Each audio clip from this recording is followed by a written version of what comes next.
Welcome to Plat Chat, episode 58. Whoa, presented by T-Mobile. You can see our all of our mentals just dissolve if you started the episodes at the beginning of quarantine. That just Bren's intros just get loopier each and every week. I have been feeling like I've been stuck in such a rut recently. Just in the same old. Every Monday, Plat Chat. Every Tuesday, stream. Plat Chat, stream, Plat Chat, stream.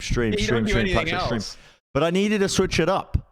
So I called up my good friend Sir David Attenborough, and we got to work doing some paleontology on the west coast of California.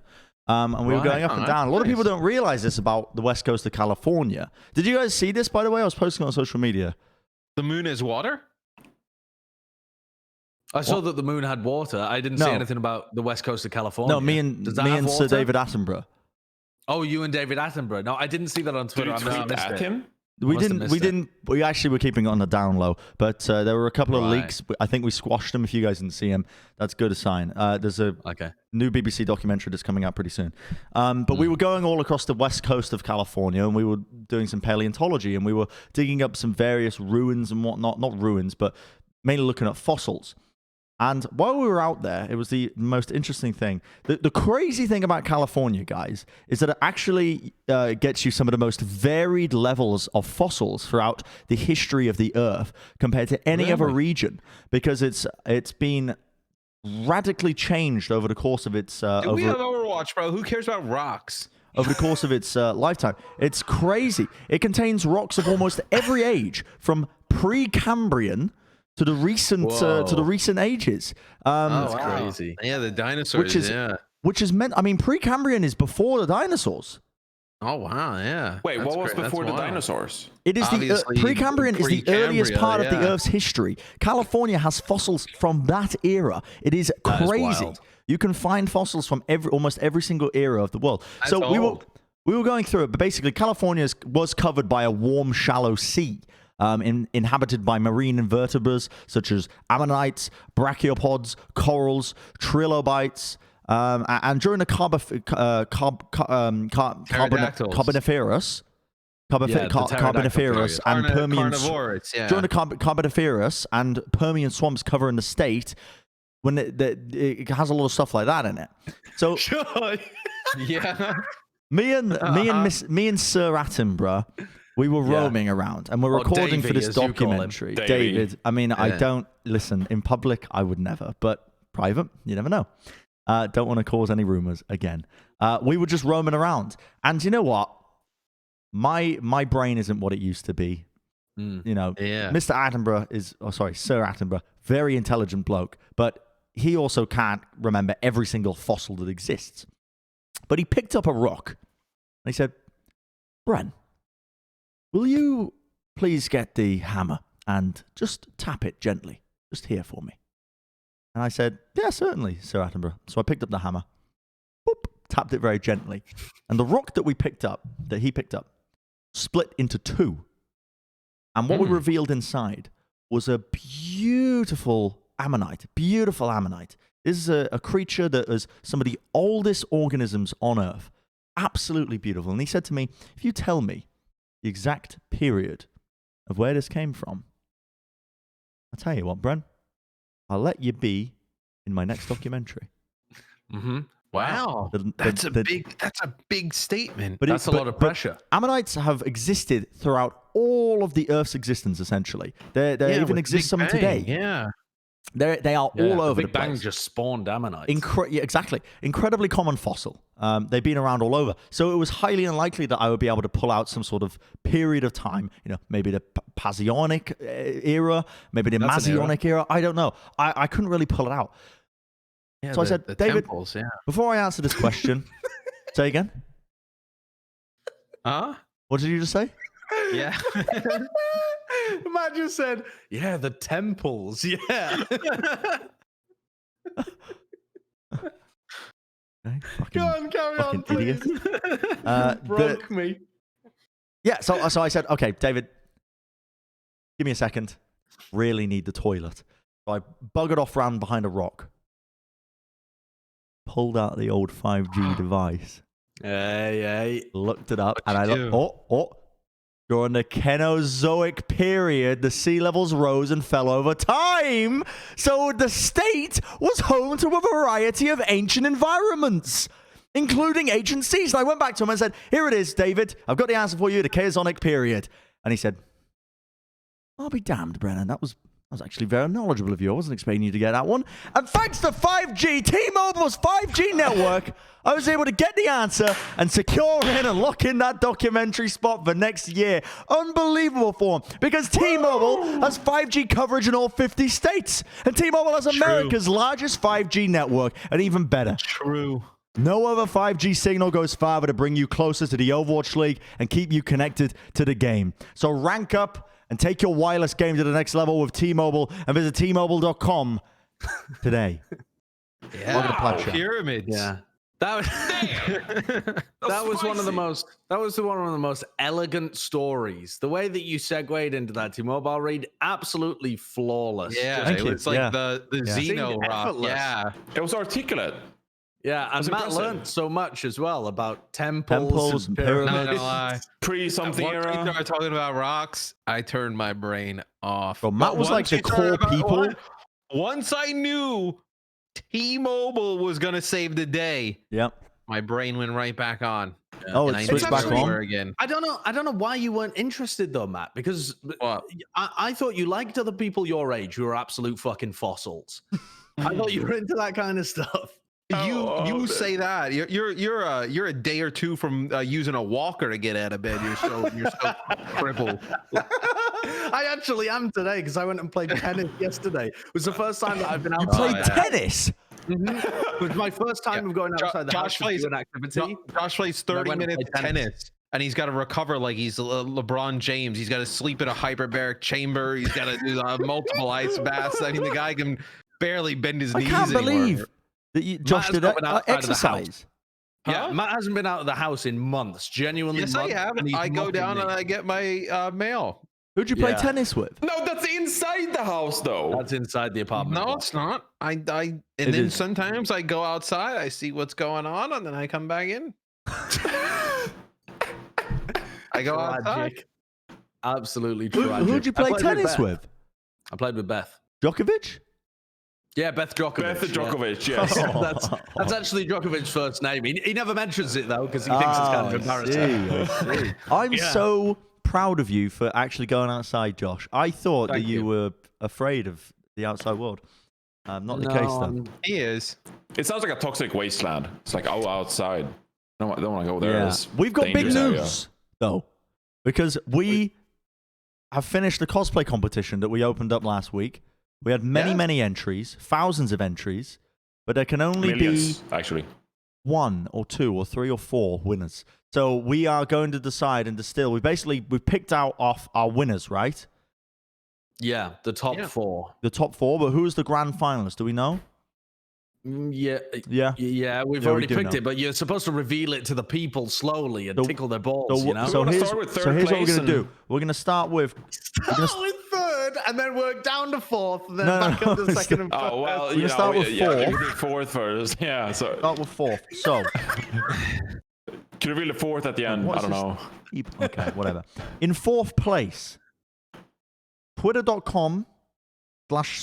Can you pull that up, please, Kurt? In the public chat. This is the fourth place finalist here because he took the piss out of my performance against Linksa, and that's why you're getting fourth place. I actually love this. I thought this was really good. Yeah, I think it's great. Zero medals.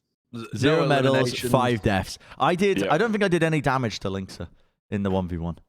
It's very creative. That's what I like about it. Like, no one really thought of doing like a scorecard like this, and he's cut the frame perfectly, and it's like blends together. It's very simple, but yet so creative and intelligent. What I like about it as well is that he's wearing the Mayhem jersey, which is T-Mobile magenta.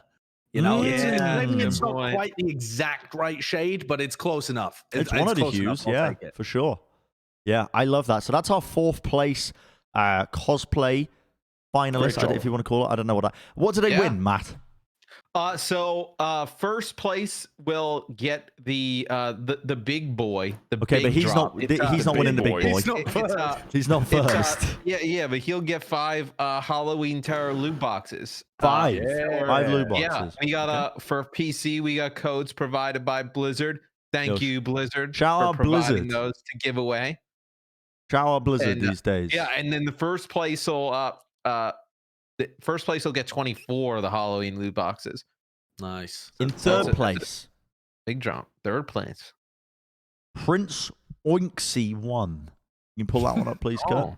And this is a wonderful cosplay of Sideshow.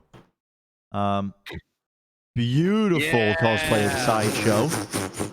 Is that a roll of toilet paper prop in that? Yes. I don't know. I think Where it is. this guy?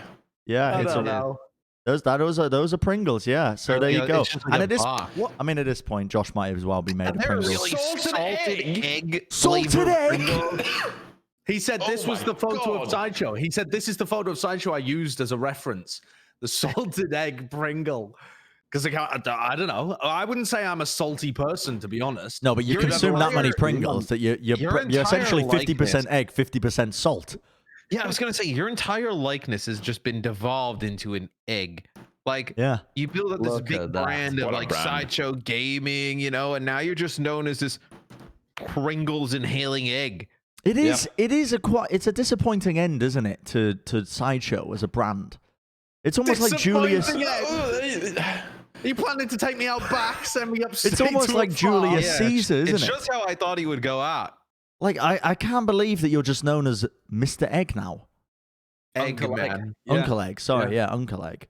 Uncle, thank you very much. But I don't even know where that came from. But it's even permeated the Valorant scene, where you're doing hardcore analytical content.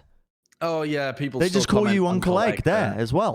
Yeah, I actually like Smex's description of me recently. I've been playing with Smex from the Paris Eternal, and he calls me a dropped lollipop because it's like if you dropped a lollipop on the carpet and you just got a bunch of the fuzz on top. Smex might be the funniest person ever. That guy is hilarious. So are you going it back? I'm trying to go. Here's my thought process, though. I like how I look bald, but if you're a man who is inevitably going to go bald, and look at this, it's only a matter of time, then shouldn't you make the most out of the time that you have some hair? Hold on. You say it's only a matter of time. You're already about halfway through the balding process. And I mean, but tilt that a little bit back towards us real quick. I mean, that is a good 50% of your head where the hair is just not there. Depends where you wear your headset. If I wear my headset back there, you got an M. You have an M just straight in your. I mean, bro, that little patch in the middle goes back an inch or two. I mean, come on, bro. I think the best haircut you've ever had was the. Do you remember the Talent Takedown? You looked youthful. I did, yeah. Like 2 years ago. Oh, the little when he had the little curls, right? When he had the short back and sides. He had a fade going on. Yep. It was youthful. I did. I like that. I did look youthful. I don't think I kind of got used to you bald though. Like I think compared to like the little squigglies on your head, you look better bald. Exactly. I think I'll just stick with the egg. In second place, in second place for the cosplay competition goes to none other and twitter.com/uberchain for her magnificent trio or cosplays of all of us. So here's Matt. What is she holding in that box there?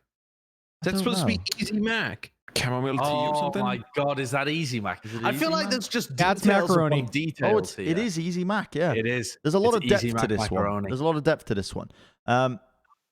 And then if you go to the next one, the hoodie and a suit. This is Josh. Why are Josh and I? We've established our brands around odd food products like Pringles Wavy and Easy Mac. Yep. I quite like this one. Quite fitting. Although, to be honest with you, a little bit too stylish for Josh. Oh, it really is actually. This is the best I've ever looked. Yeah, this is a little bit too stylish for Josh. The next one we've got me. Oh, that pose. Dude, the suit, the leg, me killing a box of ants, with a katana. With a literal Genji blade as well. Like, no, it's not quite. Is it the Genji blade or is it just a random katana? I'm not sure.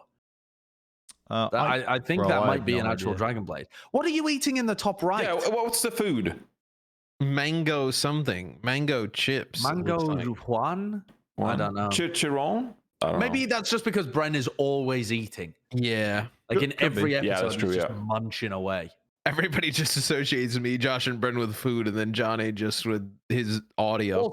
Also, just a dirty amount of thigh on show. That is another Bren. So I actually got flashbacks to Bren being topless. That is a Bren, with like his swim underwear and like the top-down picture. I don't know if you guys remember that picture. That was good. Oh, good rooftop memories. And then the final one was Johnny, which is just the turtleneck. Yeah. I don't have a food. Yeah, you don't really have a food. You got a bear. Did you ever? Yeah, what's the bear for? Did you ever have a bear? No, I got like a rabbit or something. I used to have a mascot when I used to play tournaments. I was like a small rabbit or something. Yeah, but not anymore. Yeah, I need to get a food. You know, if you have suggestions for a food I should be known for, leave it down in the comments below. You know, what food should I be known for? Actually, I think our winner has a decent idea of a food that you should be known for. Yep. And our winner, our grand finalist is twitter.com/ our winner. The grand finalist. The grand finalist and winner, they won as well. They made it to the grand finals and they won. Is twitter.com/CMajorX. Pull it up. Boom. So this one, you can't quite see it actually. It's unfortunate. This is a fantastic one because not only are we photoshopped into the set, but they have nailed almost every aspect. They've got Matt here. If you full screened this, you wouldn't even know that it wasn't us. But I love that they've done the appropriate camera angles for each talent. Yeah. I love that you've got Matt in his off angle where he used to be kind of with the window behind him, looking to the side. You've got Uncle Egg straight on with the ad space. You've got me eating something with the blonde dyed hair. Wonderful. Absolutely fantastic. And then Johnny kind of looks like a missionary. Yeah. Missionary? Yeah. You look like you should be that vibe, yeah. On a mission from God. I thought it was a sex pose. What is it, a personality? I mean, it's a job. It's a job. Oh, okay. Yeah, what? I know. Move on. All right. I mean, there you go. Johnny, the segment assassin comes in, just kills it off. The segment assassin.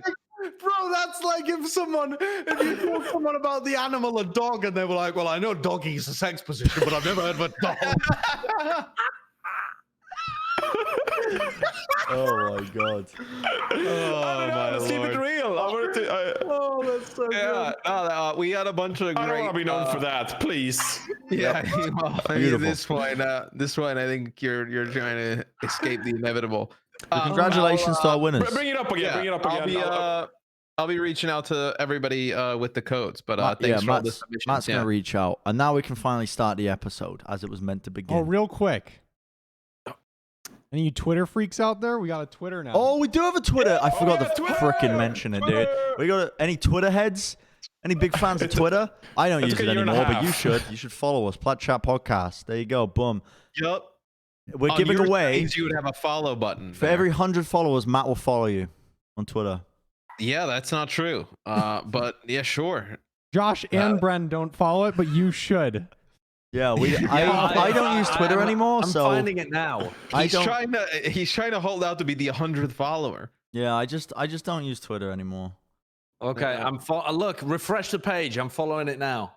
Yo, 90, dude, Pog. Wow. See? No, seriously, I am refreshed. Go on. Not really. There you go. Look, all of you. There we go. Wonderful. There we go. Wow, look at that. We got Twitter. I am having a severe allergic reaction to a cat. What? Nobody said anything. Oh, Jesus, I'm hallucinating. Rascal in the San Francisco Shock. Yeah. Parted ways. Johnny's mauling out of control. I know you're probably quite upset. This is one of the surprising aspects, I think, of the off-season to me. Because Rascal's always been a player with inherently a ton of value. And a great storyline to boot, actually. He's always been one of the more marketable players. And this is, I think, an unfortunate side effect of some teams probably trying to cut the costs, right? Trying to save money. You don't think so? I don't think so. Well, here's my theory as to why I think this is. Okay. And this is my rampant speculation without reaching out to anybody. Okay. Krusty posted some tweets saying how difficult this offseason was going to be. Yes. I think most likely, with the COVID situation, a lot of teams probably trying to save some money this year. Some teams, a lot less teams trying to build super teams. I think some decisions had to be made. Jungbug not on the team anymore. Not on the coaching staff. I think this is more of Rascal probably has a lot of teams that are interested in him. Reminder, he can speak English as well. His English is pretty good.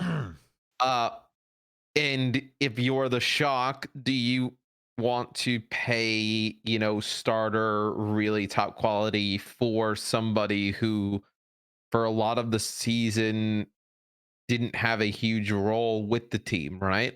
I mean he did have a huge role with the team though for a lot of the season. Like he played 13 out of 21 hours with them or something. So that's still it was still similar to the other people in the team. But do they feel like that they can turn Tayo into a player like Rascal? I mean, good luck with that. I think that's a risky bet. Personally, I think that's a risky bet. I can see where the attraction lies with Ans, etc. I think it's honestly, and I mean, this might be a hot take as well. I think it was more just about the team chemistry kind of aspect, because they said early on in the year when Sinatra left the team that they were trying to get Rascal more into the leadership kind of role, where he would become a permanent starter and he would take over some of the shot calling duties that Sinatra was handling.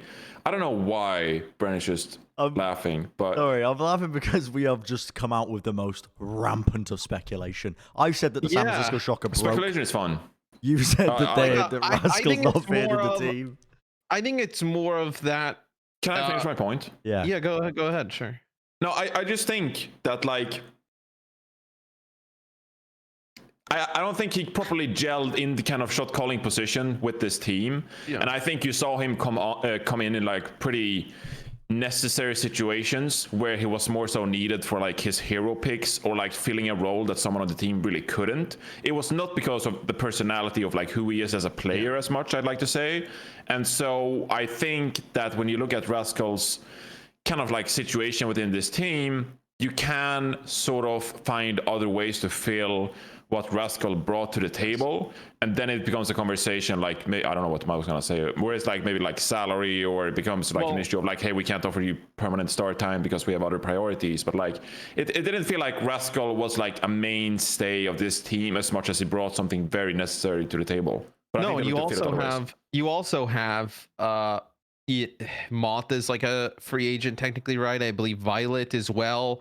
You have other players who you probably would prioritize bringing back more than Rascal. You would definitely prioritize bringing back Violet and Moth over a player like Rascal.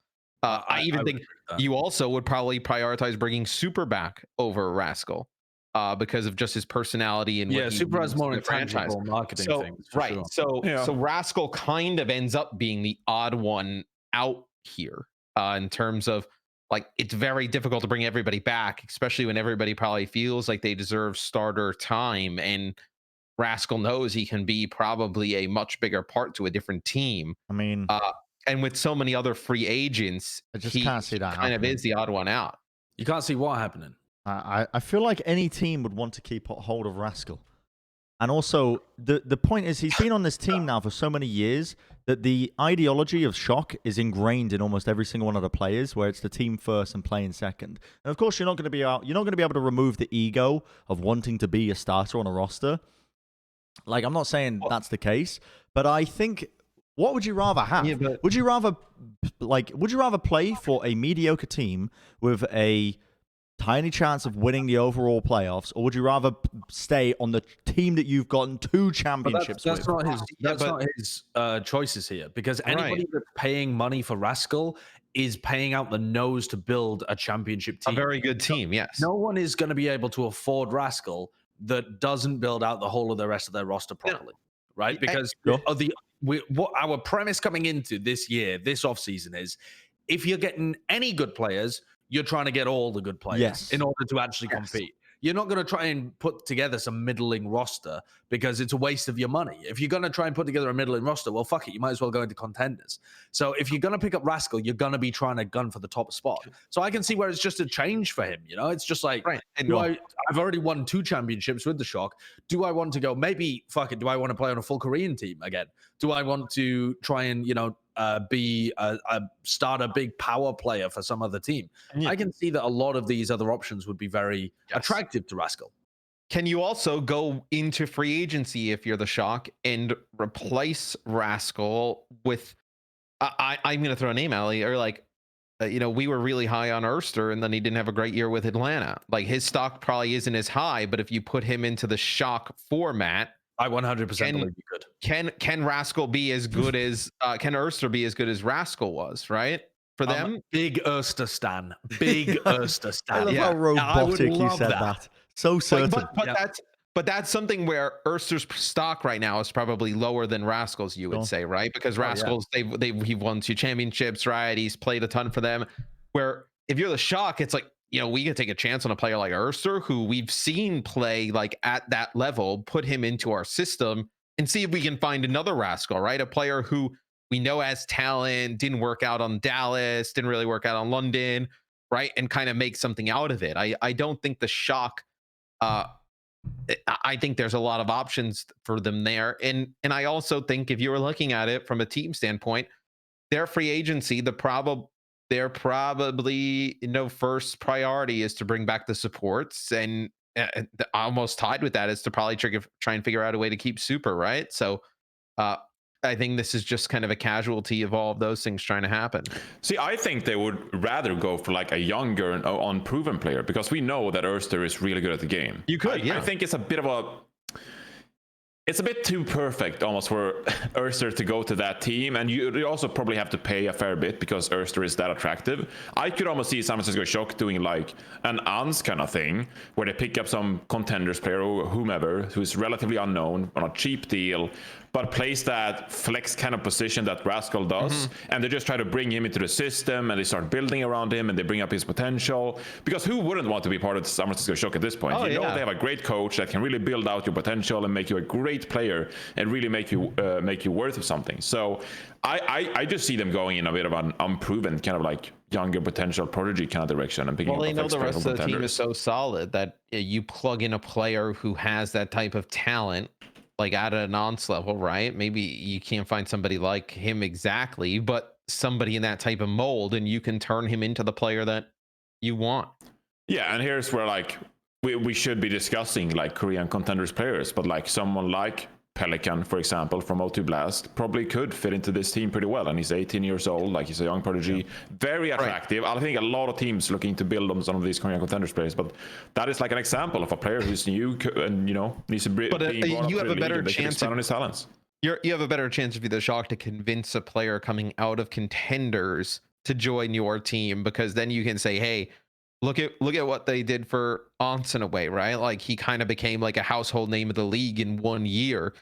I think, you go to another team, they kind of squander your first year in the league. You're then kind of like looking around after that. Like you go to the Shock, you play a role like a Rascal, you're in a spot like big time, If you're a free agent this year though, and you've played in the Overwatch League and you're kind of proven, but essentially for whatever reason you're a free agent, whether the team that you are on doesn't want to pay, doesn't want to try and not renew your salary, but they don't want to pick you up for whatever you're trying to negotiate for. A team like the Shock, back-to-back champions, I don't know about you guys, I would take a pay cut to play on the Shock. Absolutely you would. Yeah. Because it's exactly what I just said. You don't go to an organization that kind of that doesn't have the right team around you, doesn't have the right formula, and it just kind of squanders a year, where if you're one of those players coming out of contenders, you look and say, okay, can I go to the Shock for 1 year and play super well? And then you end up like somebody like a Rascal kind of goes into free agency again and can get like a really, really big starter quality deal. I want to put a bow on this. I mean, I think it's quite disappointing, honestly, that Rascal has ended up parting ways. Any final words here, Johnny? There were some. No, go on, Johnny. there were some thoughts about him potentially retiring. I think that would be incredibly sad. Because I think that Rascal is like a player I would love to see in the league again next year. So I really hope he goes to a good team where he can really showcase his talents. Like, what we don't talk about enough is sometimes players being in like a shit team and not being able to fulfill their potential because they don't have the resources they're capable of doing so. And I think Rascal, so I desperately want to see him on a good team where he can really play the game his way and just showcase all of his potential. So I really hope he sticks around. Yeah, him retiring would be the only sad outcome here, though, because outside of that, if he goes to any other team that is trying to reach the top, he's already accomplished so much on the San Francisco Shock. He's had the best storyline ever. I tweeted about this, but this is the best story in the whole of Overwatch, in my opinion. He was like so close to winning in Apex, but got denied a couple of times. But he was always up there, right with the best. Notorious player, comes into Overwatch League on like a super team, but he just gets ignored and forgotten on the bench. Gets drafted over to Dallas, but there's drama there because he wants to compete more than his team does, and so he's classed as like an unruly presence on the bench, even though he just is very determined to succeed. Cast down to contenders, where he proves himself again and is given one final chance by the NRG association, I suppose, partnership team, the Shock, and then the Shock bring him back, and he achieves back-to-back championships for the San Francisco Shock. This is it's an incredible storyline for this guy. He's really amazing. It would be so. Do you know what would be mental? What? Him joining the Dallas Fuel.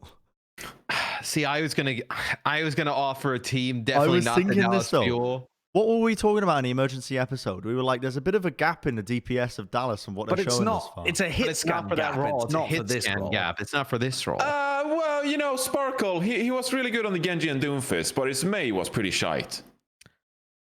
Even so, man. I can see Rascal being used on Project Alliers. I don't want to see it. But I want to get off this like, Sparkle is like the flex god of the league. Like, I want to jump off that train. You know what? I want to see Rascal go to the Justice, and you put MAG, Rascal, and Decay together. That would be nasty. That would be dynamite.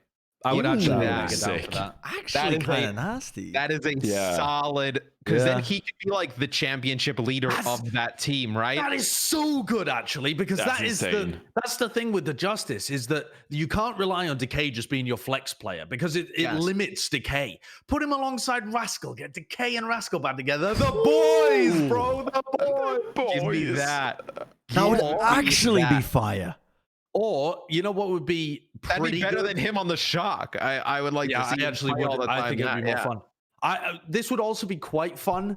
It would be fun. It might not be as good as the Washington Justice, but if you had Rascal reunite with Birdring for the Gladiators, but that's only if the Gladiators are really committed to building like a top team for next year.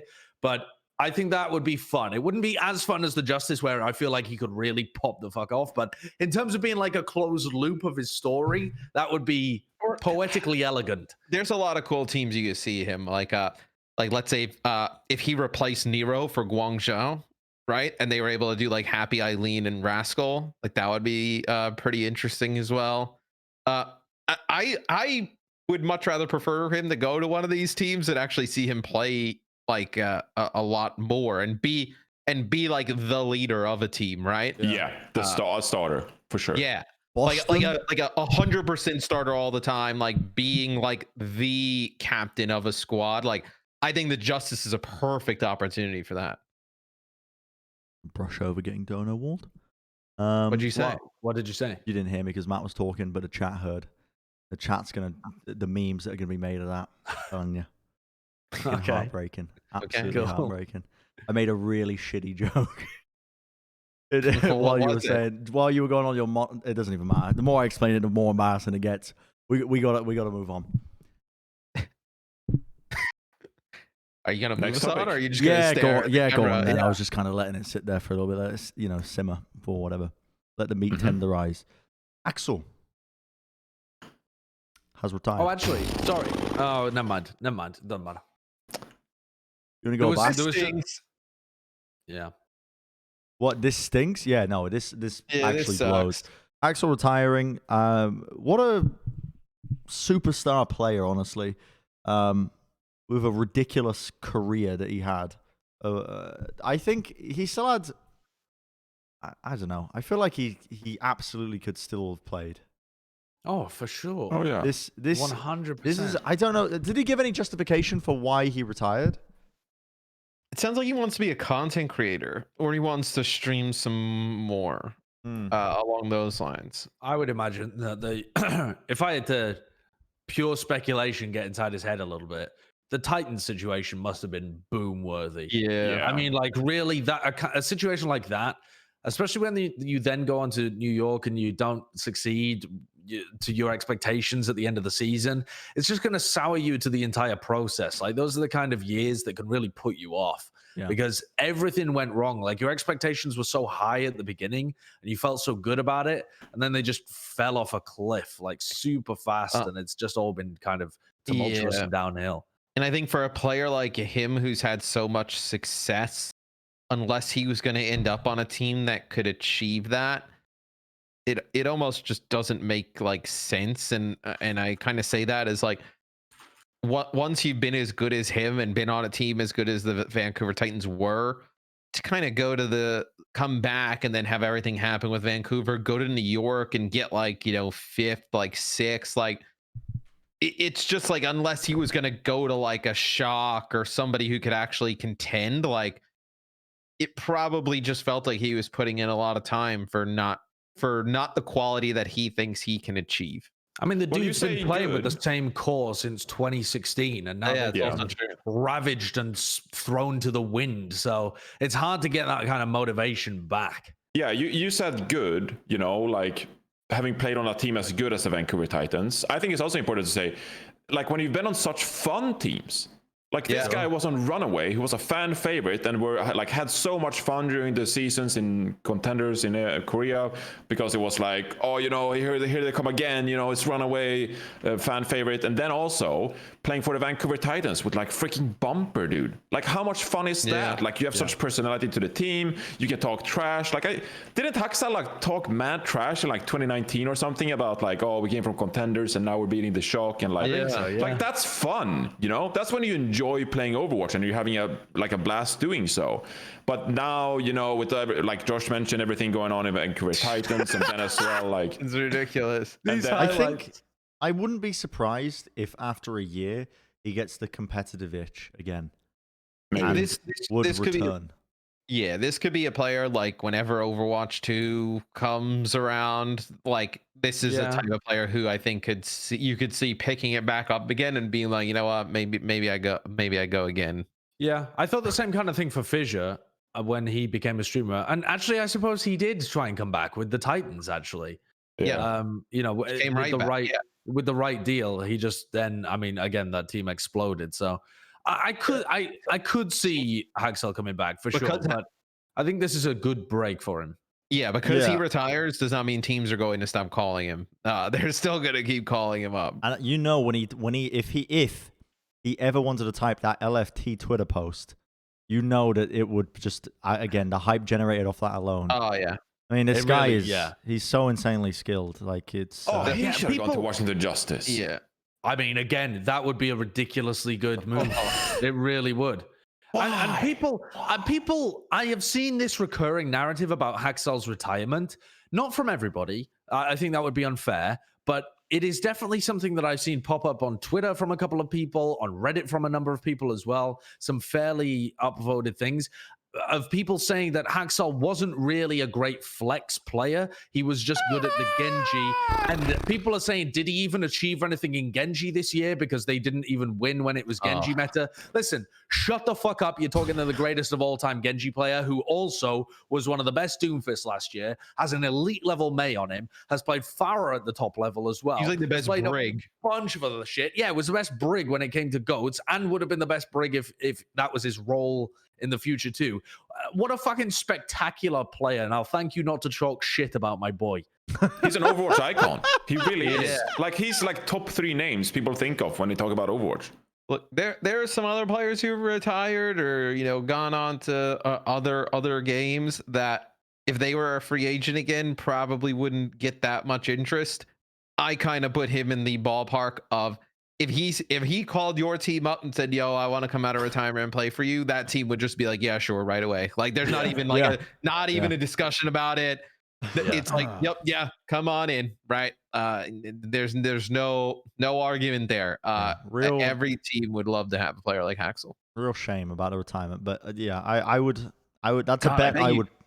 It's a bet I would place that he would maybe eventually get that competitive itch and drive again. Because I agree with you. I think you've summarized it perfectly, Josh. Just saying the entire shit show operation that occurred to him, from top to bottom, of how he experienced some of the greatest heights in the Overwatch scene, and just the entire thing that happened to him. I mean, who wouldn't be jaded? I mean, it soured a bunch of people as well. Johnny, you wish you probably had 1 year in the league to get one of these like retirement tour things, right? Everybody going crazy about it. Why are you just throwing Johnny in? What are you doing, Matt?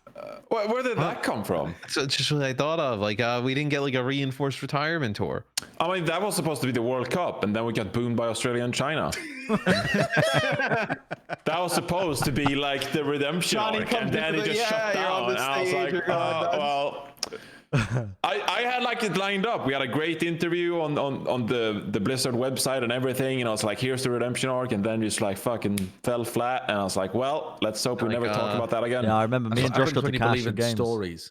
Yeah, you believe in stories over reality. You hope the narrative is going to power it through.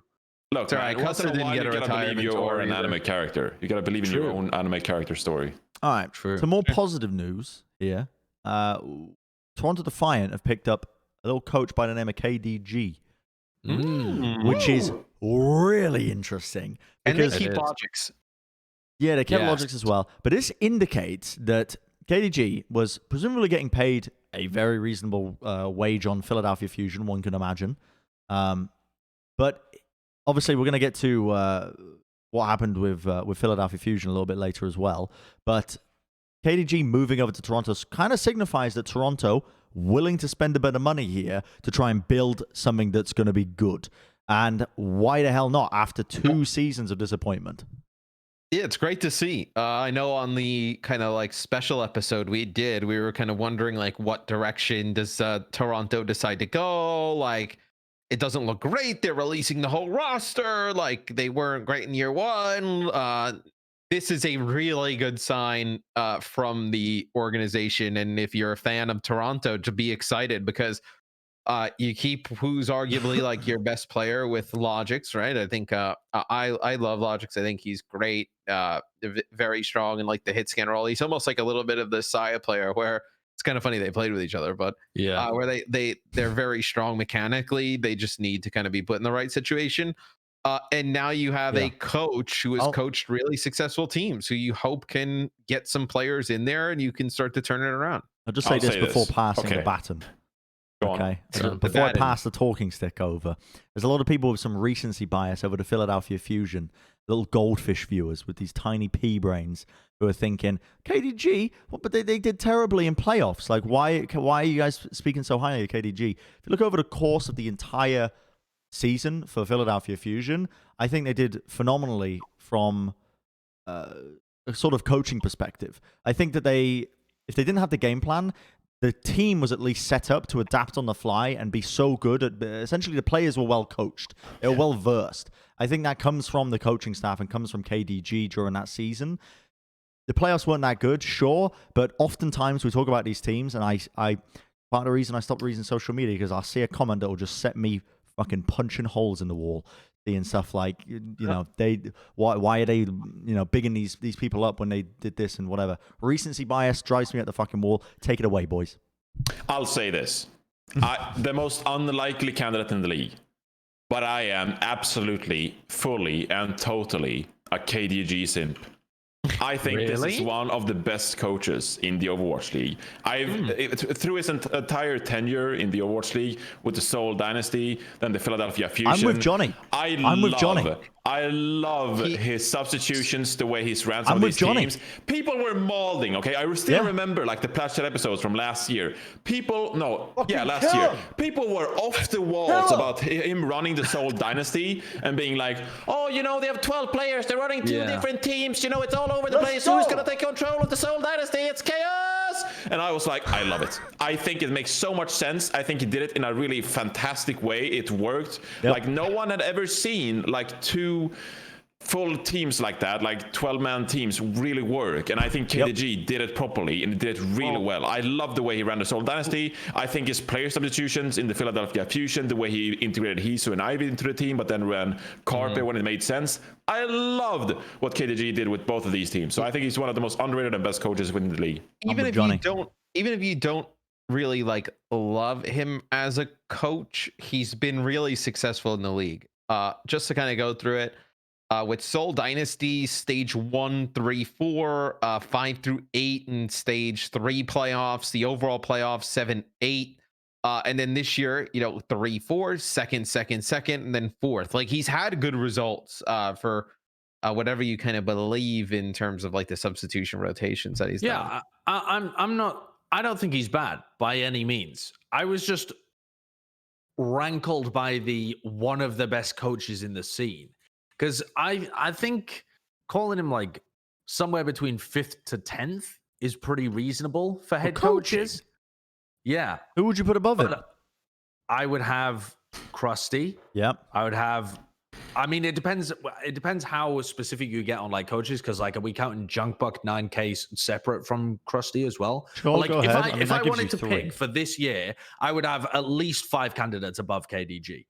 At least. Who? Like, especially considering that 9K is available, Rush is available, Junkbuck's available, Krusty's currently coaching the Shock. You've got Moon is still coaching Shanghai. You got Packing 10 if you're talking some what do you call it, like scouting stuff where you still have to give him credit. I mean, I've already picked 6 there, and Packing 10 is very different, but there's 5 that I would pick above KDG. So I can still I still think KDG's good. He's somewhere between the probably 5th, 6th, 7th, something like that, I think, in terms of the coaches that I would want as a head coach. I'm not quite on the full fucking.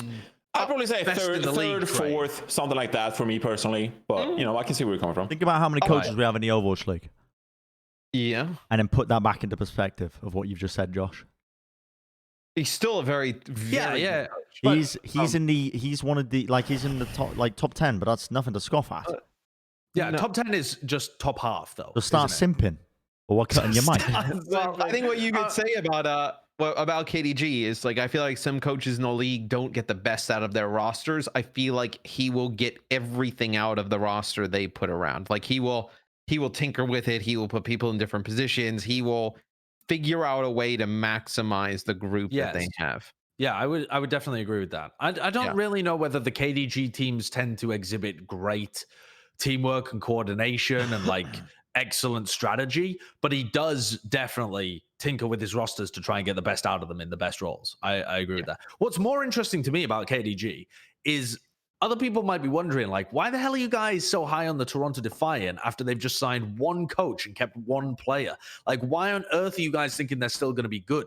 But the point is, this premise that we have for this offseason is that if you're spending money at all, you're probably trying to win.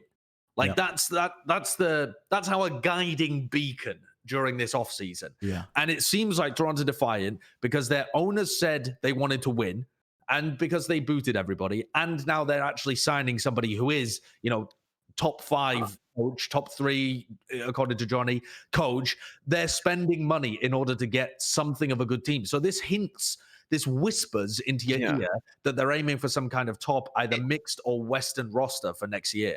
They're actually aiming for a winning record somewhere towards a title, maybe. In a way, what they did is brutal, kicking everybody. But did they kick everybody, or they just didn't? No, they didn't. Just said they're free agents. Right? Yeah, they're all free agents. But what they did is something that the Dallas Fuel failed to do. Right? Is they ripped the Band-Aid off. They kind of knew it wasn't going to work with the crew that they had, regardless of what went on. And they've allowed what looks like it'll be, a new coach to come in and pick who's on the team and figure out how to build this thing. I might be a bit of a sourpuss here, but I don't see this project working. Okay. I mean, for example, if I was the consultant for the Toronto Defiant, player, and that's it. Yeah, you're right. But with the available. with the available talent, if you're not looking to go mixed, I don't think you can build a roster that's going to win or that's going to be top level. The Logic's pickup or signing, I think is strange. I think it's worrying.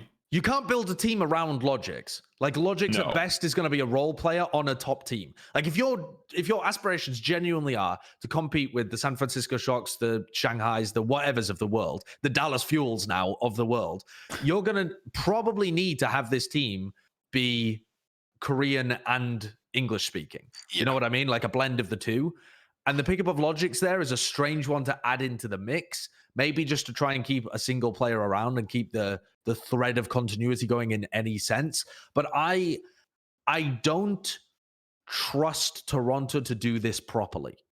And what I will say is I don't trust Dallas either, but Dallas just simplified the entire process by picking up all the Element Mystic players. They basically just said, Rush, go and pick up people that you've played with before. Fuck it, we can't do it. We failed 3 years in a row. Please, you do it for us.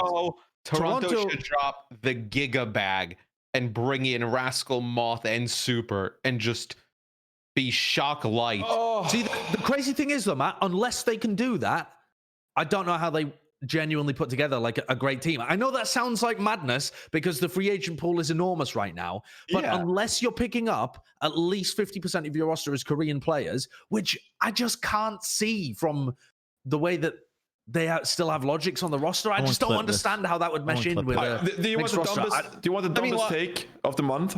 What? If you're going that route and you're picking up and you're making San Francisco Shock light, then why bother? Because you'll probably not be as good as San Francisco Shock in the first place. Rebuilding and building a foundation of a great team in the first place should be to elevate above the other teams and be better than them. I think so why would you pick up like the light players from San Francisco Shock and try to elevate above some of the other teams? Is that too hot of a take? Is that too hot of a take to pick up the likes of like Super and Moth and be like, oh yeah, we're gonna beat San Francisco Shock with these guys? It's like, yeah, they could do it, but it's like there's a reason there's people starting above them. Is that a hot take? We gotta introduce a mute button like the election debate.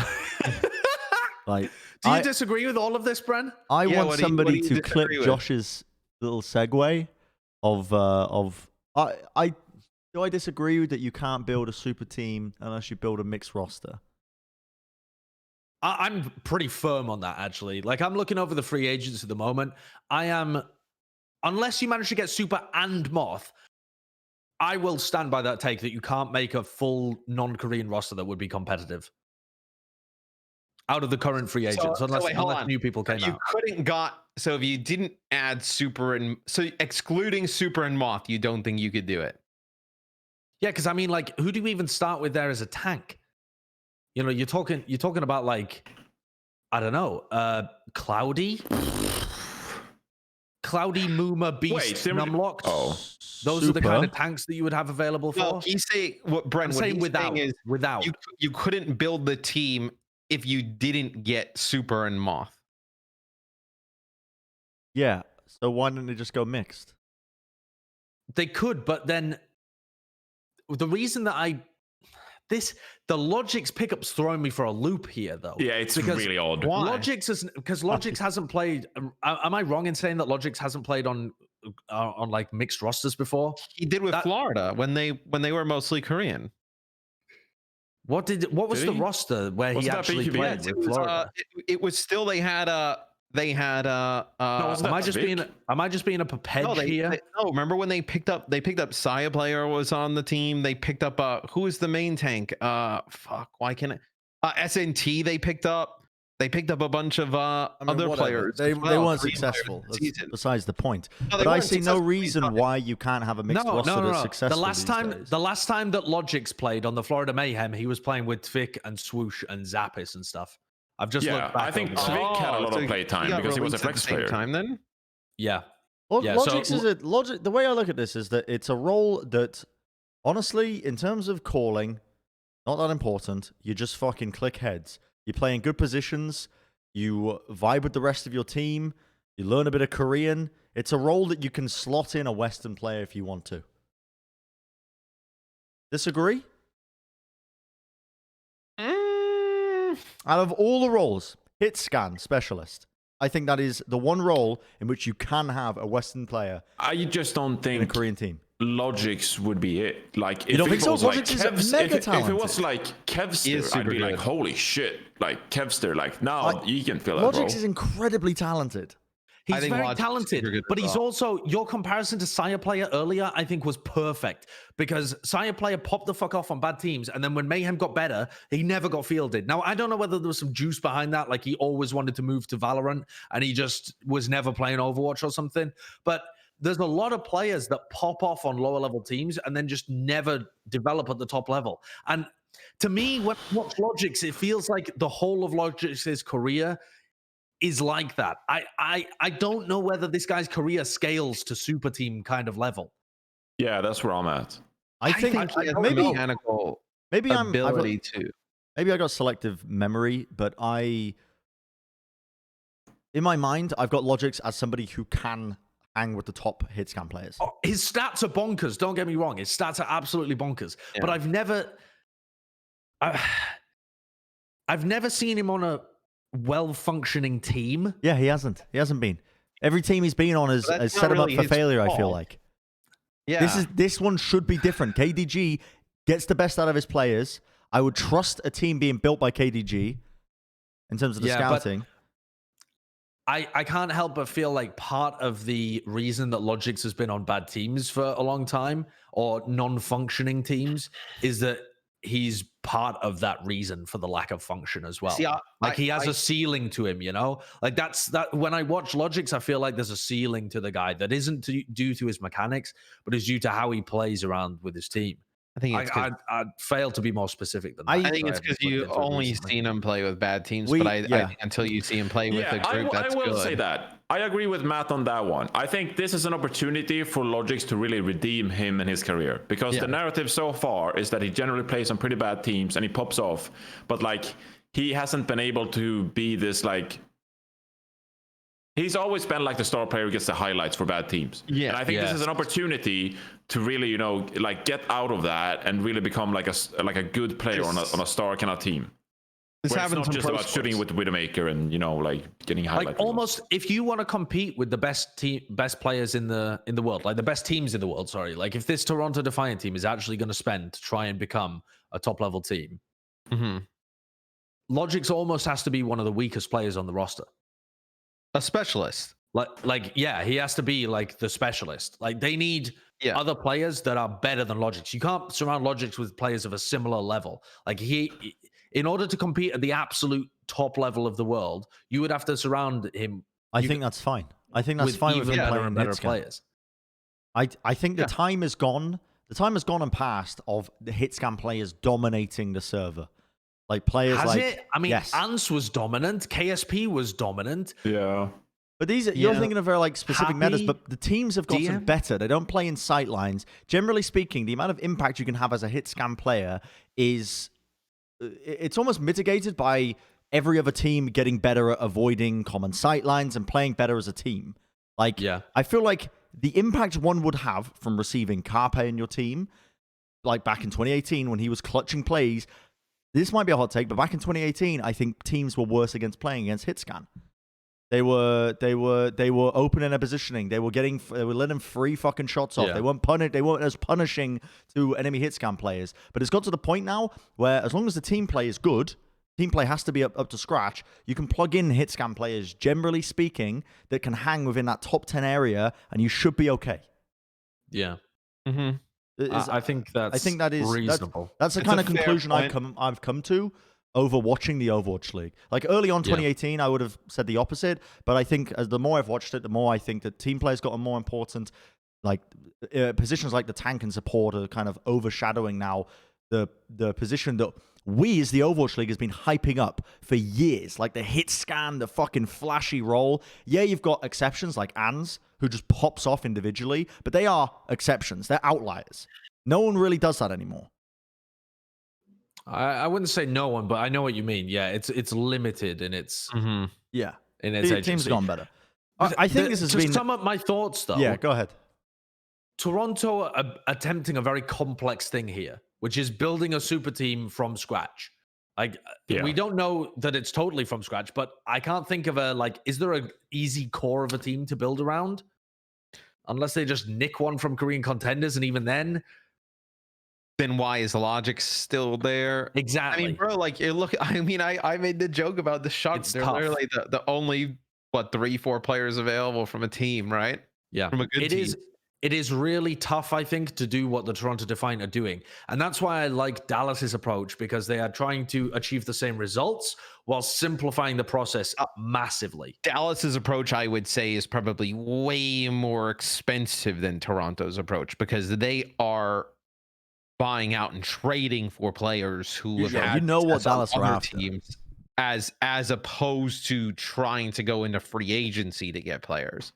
Yeah. But that is the way to do it. I think that's been the consensus for like 3 years, that generally you pick up a core and then you expand on it. Like just pickpocketing players like one by one. It's so difficult. I'm kind of intrigued though if Toronto can pull it off, because we've never seen a team just kind of have outside of teams that come in like via expansion, have a clean slate with a bunch of players available. And even then they didn't have everybody kind of like available for most parts, but this year it seems like we just have so many players available that it seems like it's okay.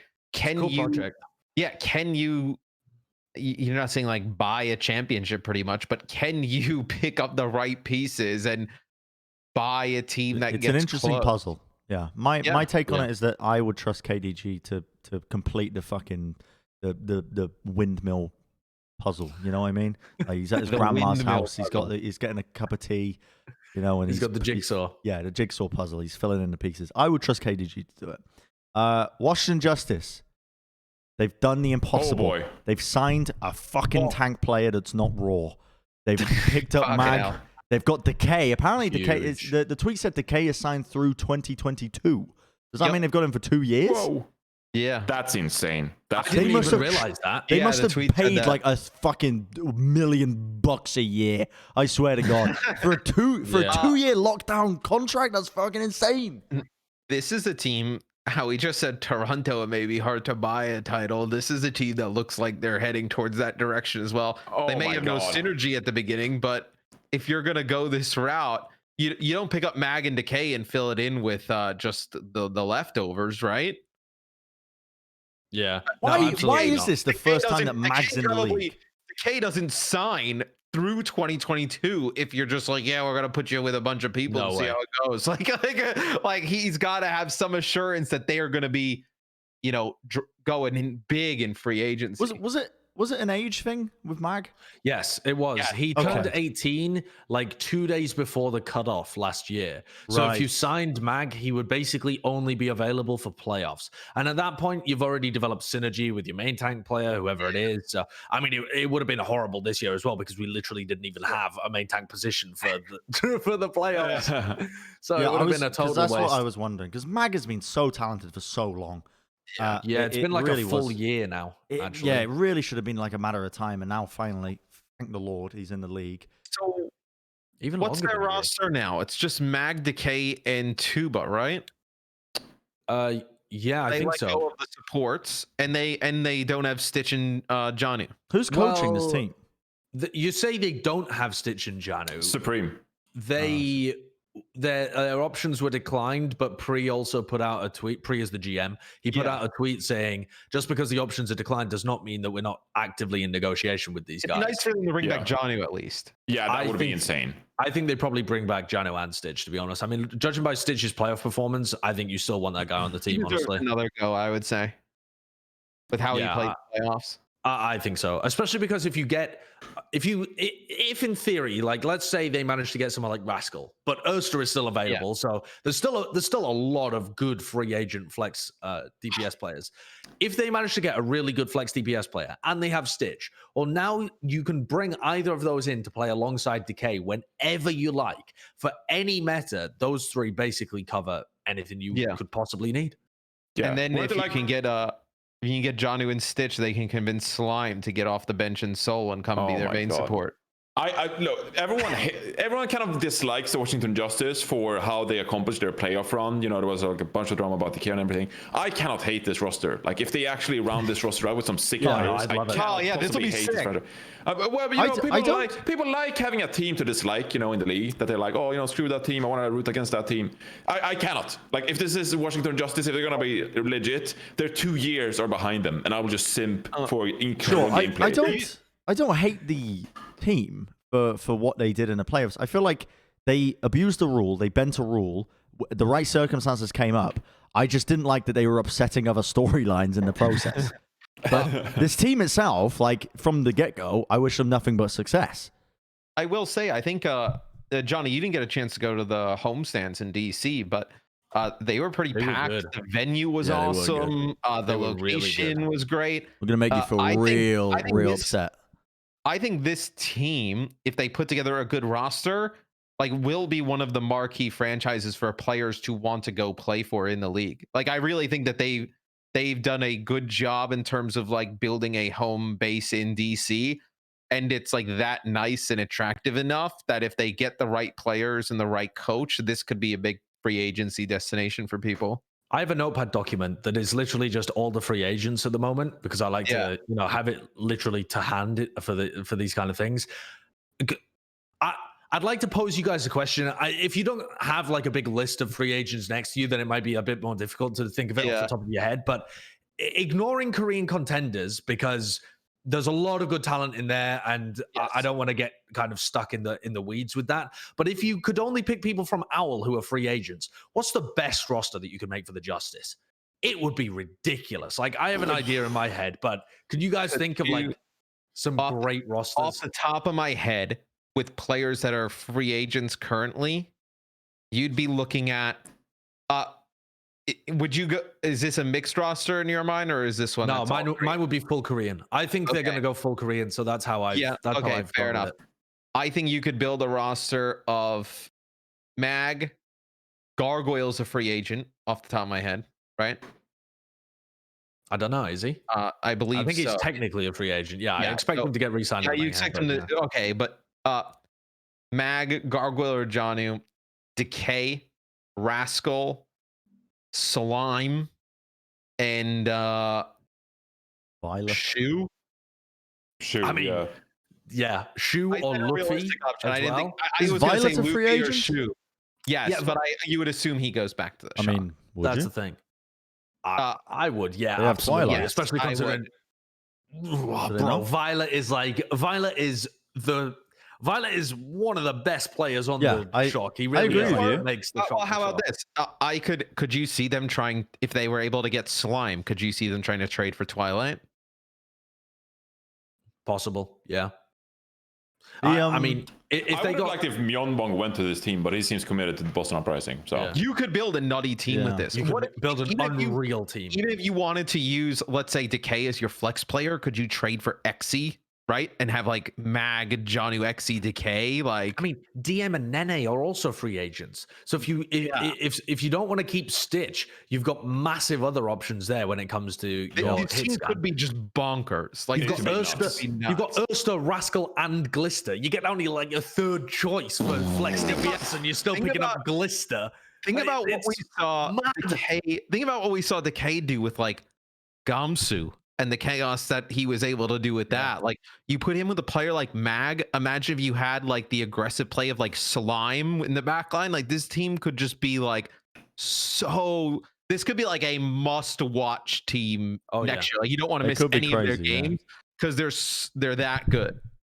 And also, this is why I'm saying that it's a tough situation for Toronto to build some kind of Western focused or at best mixed team, is because there's so much elite Korean talent in the free agency pool right now that it just gets overshadowed completely. Can we go back and revisit Toronto? Because I want to see now, what's the best Western team you can build out of the free agents? I don't know. Here's the thing. When you do these little mind experiments, you have the luxury of pulling up Liquipedia. Me, I'm sat here like a fucking lemon. I don't have anything. Yeah, Matt just keeps it all in his head. Yeah, in your head. I keep seeing you looking over to your second monitor. Yeah, because I'm looking at NRG versus Kudos, and they're down 2-1 rounds, but it's the best of three. So. Okay, I mean, when it comes to DPS, you'd be looking at like EQO and Onigod and Nero. Those are your 3 best options. What about Dante? Dante, I mean, I'm expecting Dante to get re-signed to Houston because there was rumors about it. But yeah, I mean, in theory, Dante is available as well, so you could throw him in the pool. Dante, Nero, EQO. There's Poco? No, Poco isn't a free agent. No, he's re-signed for next year. What about Fury to the Justice? I mean, that's just absurd, isn't it? MAG Decay. Oh, that would be brutal to play against. Matt's just creaming himself. Yeah, it's like a I do. Yeah. The more we talk about it, the more I do just want to see an absolute super behemoth team, like a chunker, just come rolling out of Washington. But I think the important part to mention here is just like we're talking so much about Washington Justice and them being potentially insane. It's like it's so hard for people to vouch for Toronto Defiant. She's like, yeah, you shouldn't go to Washington Justice. You shouldn't go to LA Gladiators, who have like Kevster and Space in that lineup as well. Kevster a free agent? Who would be insane to round out against. What? Isn't Kevster and Space free agents? Actually, Kevster's a free agent, isn't he? Is Kevster a free agent? Yeah. I know Space is locked in for the Gladiators. Maybe is Space locked in? You're wrong. Kevster. No, they kept Mirror, Kevster, and Birdring. And Mirror. And Space. Okay. And so I'm like, if you wanted to build a Western super team, why wouldn't you go to the Gladiators instead, who have like an insane off tank and great damage players already? If I had to guess, Toronto and Houston are both gunning to build like Western super teams and probably trying to trade for a player like Space. They're just going to pick each other to pieces. I swear that's going to happen. They're going to split the Western talent in half. All the players are just going to decide to go to one spot. Why do you say that Houston are going to go try and become a Western super team? Because I think if you let go of everybody, you have Junkbuck, you already have Harsha, you have Dante, you have Hydration, you have like the Team USA vibe. You can kind of rebuild the same type of scenario. But Harsha and Junkbuck, before the Outlaws, Harsha was working with a mixed roster and then an all-Korean roster. Yeah, I would expect them to build some kind of mixed. I would expect mixed for Houston. I agree. Yeah. But yeah, I mean, when you're talking about like best Western talents available, best non-Korean talents available, because Korea is just so good that it feels like you have to separate them into two. That you're looking at Onigod, EQO, Nero, Dante. Those are like big picks when it comes to DPS. Main tank, you're talking about super if he's available for sure, if he wants to go somewhere. But personally, I find that really unlikely. So I don't think you should either. If you're not talking super, then you're talking Cloudy, Beast, Numlocked. At that point, you're genuinely talking like maybe Hardy from the British Hurricane or something. Yeah. Because you actually are looking at those kind of guys instead, because the talent pool is just not really there. Starred for great Western main tanks. Yep. And then you go into the off-tank situation as well. It's like Nevix, Smex, McGravy, Note. I mean, maybe Note's the best. Jake or Costa could start on one of these Western super teams. Jake could have played all of this year. Jake absolutely could have played. Jake is still a top 10 DPS. Jake could start on a different role. Genuinely, now you're pushing it. I genuinely think he could. I really think like the amount of Western talent is pretty low out there. I think the guy's smart enough that he really could. Anyway, so yeah, both tank roles are pretty starved of talent. The best you're looking at, assuming you can't get super, is some kind of like Cloudy Note kind of situation. So what the conclusion we've come to is Gladiators to make a super team here then.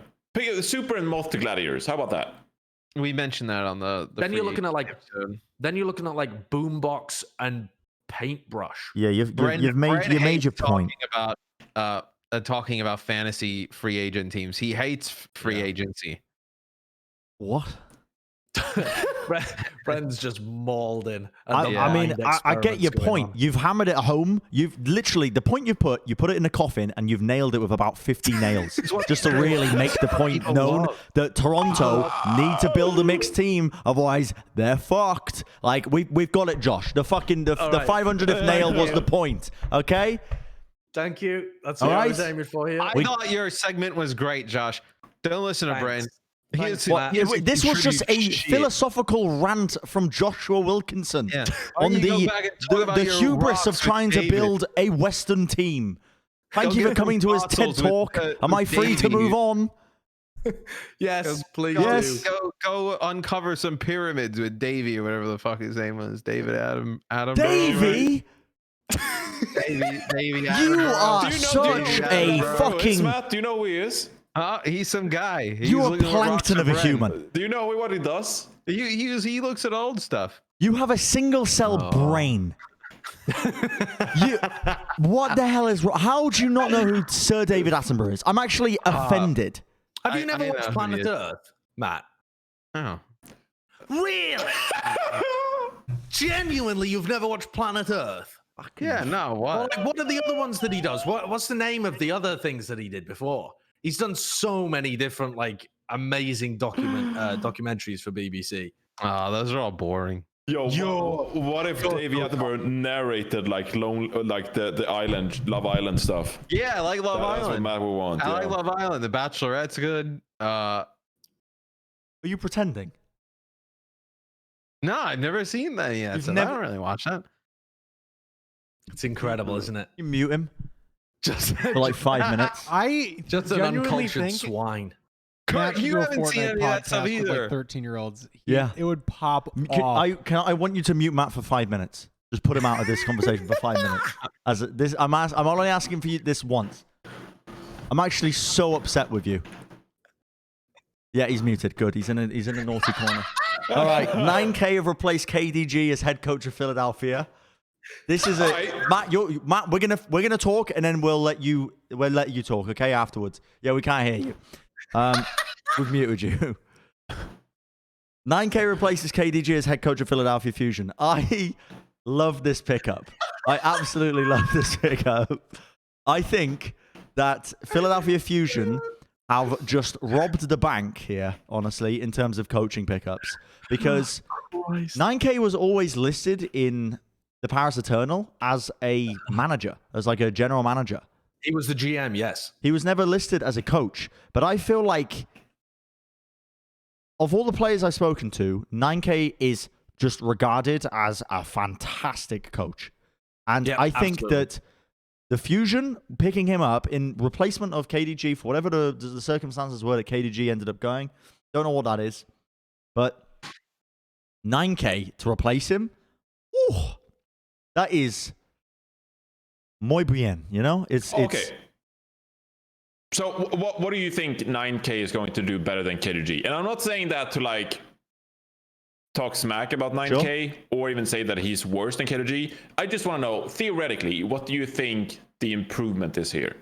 Considering the amount of value that Paris Eternal got out of their roster last year, okay, and they had great little strategies as well for certain maps based on what people could play. Like, you remember all the Symmetra and May strategies that they were pulling out on a regular basis? Like, I think Paris were a really intelligent team in terms of not only their raw strategies, but they brought up the fundamentals of almost every single player on this roster. They drew out this potential out of all of these players. And KDG's good, and I think KDG could instill a lot of great habits in the team. Matt's brought some paper, a whiteboard, I think, to communicate with us. He's writing messages to communicate. Yeah. I'm really excited about NineK going to this team. Because although I don't think it's going to be adding a little bit extra, I think... I want to see what his message is. In my opinion, there's... Oh, God. What's that say? What? It's just a white paper. NineK is... Can you put it lower? Hold it further down. We don't need to see your dumb face. NineK is good. Is good. Oh, wow. There it is. Yeah, I think NineK is also very good. I think out of all the coaches one could pick up to replace KDG, NineK, fucking great work, honestly, with that one, securing that one. Just to take a little bit of a tangent, you say replace, and that's what you said last time when you were talking about KDG moving over to Toronto as well. I'd love to know whose decision this was. This smells to me like Philadelphia Fusion, the organization's decision. This smells to me like they were happy with what KDG did and the players were happy with him, but they are so desperate for a trophy that they're willing to make even expensive but small improvements. What the fuck is going on? What's he here? writing here? It's just fuzzy, mate. It's just fuzzy. It's not. You need to It's the auto zoom. Agree, Okay. Josh. Yeah, I think that this is. I don't know this for a fact, and I'd love to hear from the org themselves. But I think that Philly, the organization, said we like the team. It's a super team. Yeah. We didn't get the result that we wanted this year. KDG's good, but we need that little bit extra. And so I'm theorizing that they actively pursued NineK and replaced KDG on their roster, even when they knew KDG was really good. I think that's what they've done. I don't know that, but this is my theory. My crackpot theory is that Toronto have looked at the available coaches. They've looked at potentially coaches that their contracts may have been up, and they've been in discussion with a lot of them. And I think that they've offered a bit of money to KDG for him to come over and given him free reign of the roster. I think Toronto's outpriced Philly. Yeah. See, I think that's mad. Because I think Philly may have already been prepping for this and maybe looking at other avenues like NineK. Oh, I can definitely. Oh, yeah. Like I could think about that. Like if Philly were already considering pushing KDG, I think they may out, have been looking to pick up additional coaching staff. You know what I mean? Oh, additional, right? Yeah, maybe. Who's this? What the hell is this? I love T-Mobile. I love T-Mobile. Yeah, good job. There it is. Well done, Matt. Why is he crossing out his messages after he writes them? Just so we don't. So we can't read them again. Oh, just swaying to the camera. Whoa! Okay. I think does Matt's headset wireless? It's all right. Well, at least he can hear this. He's been unmuted like this entire time. Yeah. What? Yeah, you've been unmuted the entire time. Yeah, you've been unmuted pretty much the entire time. Muted you for like 3 seconds. Yeah. You said 5 minutes. Well, I lied, didn't I? You've been unmuted for this entire time. Yeah, you were muted for 3 seconds, and that was it. And then you just went off, and then you just refused to speak. He's taking up life as a mute. Yeah. I ruined a piece of paper. A piece of paper. Oh no. Matt the Green Warrior. Anyway. Okay, so Go talking ahead. about this NineK pickup here, okay? I have my worries. And it's not because I don't like NineK, or it's not because I don't believe he's a great coach. I'm worried about too much change within the Philadelphia Fusion org within too little time. And I'm also worried about the fact that, like, swapping head coach, it's not that simple. I think Philadelphia Fusion should be very proud and happy with what they accomplished this season. They had a fantastic record, and they came into the playoffs with a meta that just didn't suit them, and they couldn't play it, and they didn't navigate around it properly. Now, they're bringing back the assistant coaches. I think they announced that they're bringing back Christopher and Moby Dick, I think his name is. Yeah. And they're just swapping head coach. Like, you get to a point where you have to integrate new staff and personnel into the team, whether it's team chemistry, ideas, philosophies, all that stuff. And I'm worried that NineK, not because of who he is or because of his smarts, just because it's hard to integrate new staff and new players into like an organization with a philosophy. Like NineK wasn't there last year, now he's gonna come in. Is he gonna create a new philosophy? Is he gonna adapt to the current one that's already existed for the past couple of years? Like how are you going to create the mental aspect about this team, outside of game? Like how are you communicating with your players, all of that stuff? I don't think you can take all that stuff for granted. I think it plays a part in a successful organization and a team. And I'm worried now that, this is what is this, the third year with 3 head coaches for the Philadelphia Fusion. It's like you can't take seamless transition for granted. I agree that this is a new challenge for NineK. Previously, he's been with teams that he has helped evolve. This is the first time he's taken over the reins of a pre-existing team. So that does bring brand new challenges. But I have full faith in him. Absolutely full faith in him. I feel like as long as the players buy into his system, as long as they don't reject the changes because I don't know why they would either. That's the thing. This organization screams hunger to win a trophy. Like, they are not happy with this season, even though they finished first overall in North America. Because at the end of the day, even though luck plays some component towards winning a championship, if you're that good, you can outplay the luck. Like Shock, for example, they won back-to-back seasons and they didn't have to get lucky in the playoffs. They just muscled their way through. Like, Super learned how to play the hog and came alive. They learned how to play the Doomfist compositions after being good at goats all season long. And that's the kind of team that Philly wants to be. And I think the NineK can get them there. He can take a team that's up here and he can push them up to that next little level. I think that he's the same as Krusty in terms of it's the strategy. It's actually taking the style of their team and figuring out like whose play style needs to change and how should it change, and guiding them through that changing process in order to get more results out of their team. I wouldn't be surprised if we see like large evolutions in how Carpe plays, for example, next year. If Carpe truly buys into NineK's philosophy, I think we could see like a true shift in his playstyle that gets more value out of him in a bunch of different metas. Only thing you worry about, I think, is just the expectations, right? Like if KDG is like, oh, after this good of a season, obviously, like I mean, what they have to win, right? What does another fourth place kind of say or do, right? Like you're building immense amount of pressure here. Yeah, right. It's a lot of pressure from the get-go. But that's on the players as well, not just the coaches. Absolutely, so everyone's incentivized to kind of work together. Which, to be fair, this roster was built to win last year. Yeah, it falls short, obviously, but they have. This is not. Some teams in the league, you look at their roster and you know that they don't have the talent to win it all. This roster, you look and there's no reason they shouldn't be able to.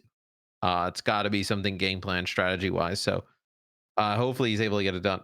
I really like it. He's also technically moved down a step as well in terms of like getting demoted from GM to head coach. I know that isn't like a natural progression. You don't move from head coach to GM all the time, but it tends to be larger pay from what I understand, being a GM rather than a head coach. So I don't know whether he took less pay when he was on Paris because he wanted to split the difference with Rush, for example. You remember that whole situation where Rush wanted to be a head coach with Sparkle, so he moved into the GM position. I don't know what was going on exactly, but he has taken the move to go from GM to head coach, implying that he's still very active in the coaching and still wants to coach this roster and get a win. I think this is a great fit. Yeah, I like it. I think this is magic being made, to be honest. Big moves once again being made by Philadelphia Fusion. The Shanghai Dragons have dropped a whole bunch of players. We say dropped, they're just not being re-signed, are they? I mean, they're free agents now. Ding, Diem, Geguri, and Luffy are now free agents. These players, I mean, I kind of expected it, to be honest, at this point, you know? Yeah. It's, you know, a lot of these players were on the bench for a significant portion of the year. I mean, the only one who wasn't was Diem, right? Yeah. He was great in the playoffs. But Diem was fantastic. But it seems like the Shanghai Dragons all want to go in a different direction. They're freeing up some roster spots to make some moves. I don't know how many more moves they'll make. Yeah, I mean, they had a pretty big roster, you know, going into this year. So, but I think the real question is, like, where do these players go next? Because Josh, you know, big fan of Ding for the longest time, and as well Diem, like his Widowmaker and his gang capabilities. Do we see these players going elsewhere in the league? Because we're talking about all the free agents available. Like, do we think these players stick around? I think Diem does. Diem 100%. Yeah, I still think that Diem might be the best hit scan talent in the league. I know that that's a hot take, but that's what I said last year, and nothing about watching him this year has made me change my mind. I mean, I know that he didn't get that much play time. Best hit scan player in the league. Like, if I was to construct my dream roster and I wanted a specialist hit scan player, I would choose Diem. I would choose Diem for that role. I know that there are other options for sure, and I know that he didn't get the play time this year and that his win rate wasn't particularly high, but you'll watch the guy play on any hero and he pounds. This was, of course, before Ants. You know, certainly I would have to consider him because he's like genuine and elite level talent as well when I had this opinion. But I mean, fuck it. I'm going to stick to my hot take. I would still pick Diem. I think Diem's ridiculously good. Him to Dallas would be insane. Like that's a team that needs somebody who can play that type of role. Yeah. Like unbelievably good. That would actually be unbelievable. I cannot get over your scalding hot take. That is so hot. That is very hot. Scalding hot? Yes. I think there are great hit players in the league. Yeah. I mean, I put Lip over Diem when he was playing on the team. I mean, on what? On the Widowmaker? I mean, individually, Diem was much more skilled on Widowmaker. The McCree over Diem. The McCree, you could argue, I think, but I think Lip added more to the team overall. That's why they. But it was like the play style that they felt more comfortable with. They weren't winning with long-range hits kind of stuff all year anyway, these I think some of these players will find homes. I like Luffy as well. I thought he was pretty good last year. This year, obviously, with Izzyaki, he didn't play that much, but I think he has some talent. Yeah, in the flex the trouble is, out of all Luffy's flex supports, I would have considered Izzyaki to be kind of in the. The thing is, flex support is such a stacked position, and Izzyaki isn't even at the top for me in my head when I'm thinking of top flex supports.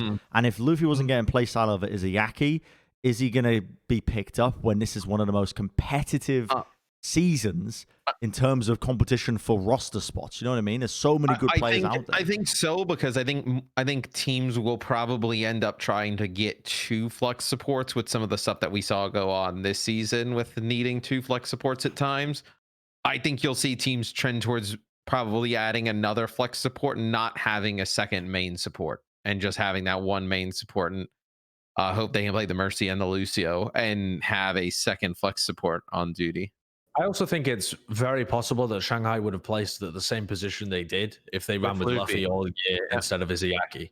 I think the difference would have been noticeable, especially when it came to stuff like the Zen, where Izzyaki significantly better. The Ana, Izzyaki had some incredible moments, but I know that Luffy's Ana is really good as well. And the Bapu is pretty good there as well. I think Luffy could easily go to a team like Washington Justice as a big free agent and be a great pick up there, where you're not really relying on the supports to be the kind of biggest part of that team. You've already got the front line as a massive component. You think about the free agents that are available at the moment, though, when it comes to flex support, again, ignoring Korean contenders, which always does generate elite level talent. So that's normally where you look first. But when you look at the Overwatch League free agents, you're talking like Luffy, Badosin, Shu, and Violet. Violet, but I really do think that Violet's just going to get re-signed to the shop. So then you're looking at like Kariv. You're taking a big step down from your Badoshin, Luffy, and Shu, and you're going to Kariv, Hailey, Bebe, Rappel. It's like it's the average flex supports rather than the top. There is a big drop off there. Yeah. Yeah.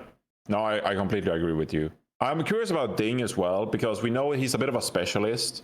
The thing is, like, these players, they have the accolades now. Like, they have been successful in the league for the Shanghai Dragons. And I think for a lot of owners, that's very comfortable because you know what you're getting with some of these players, right? So I think that they'll probably still be picked up, regardless if it's a top team or a bottom team. I think they have places in the league to get signed. Yeah. Yeah, which is whether they start or backups. I mean, the thing about Ding and Geguri, Ding is. I'm all alone. Yeah, so for those who don't know, our internet does this cool thing where it just shuts off sometimes. I think Bren knows about it, and I think that's just what happened. So, all right, well, take it away, Bren. What did Josh say? The thing about Ding and I'm gonna Geguri try. Actually, I don't want to leave you loose real quick. I'm gonna attempt to fix the internet. So we're not just like this for an hour. So I'll be right back. Is it still recording? Yeah, we'll go through it. I mean, if it's only like a short pause, like 10 minutes, or dude, I've got the wheel. Nah, not 10 minutes. We could be including this. It'll be fixed in 2 minutes. This is like a little blooper episode. I'm just gonna talk, and hopefully it gets put in the final cut. Who knows? I mean, it might not get cut. It might not get put in. I think that Ding is pretty good. But I think the point that Josh was about to make about Ding is that he's a bit of a specialist. Oh, the cams have gone off. Oh, you see a change in something. I think the point he was about to make was mainly about... Oh, just get a message. Bren, did your internet die? Yes. Fixing now.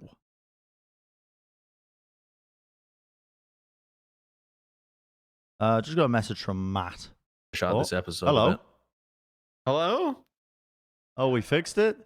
Bro, we don't need to edit that out. I was so entertaining. All right. Are we back? Wait, we're getting you back on. Just fixing. We're just like fiddling. Oh, hello. What? Fiddling? Yeah, we're fiddling with it. The fiddling. Wait for it. Wait for it. Here it comes. Wait for Here it. it comes. You ready for this? Yep. Waiting. Wait for it. We're waiting. For some reason, my Discord is just opening. Okay, We got Discord's this window, broke. though.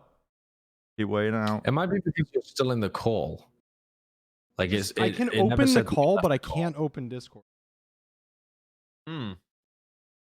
Should we all restart? All right, hold No, on. it's not. I don't think it's your problem. Hold on, I can fix this.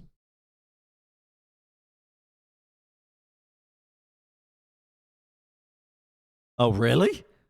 Okay, well, I don't know. For some reason, I thought we were going to be on a pause.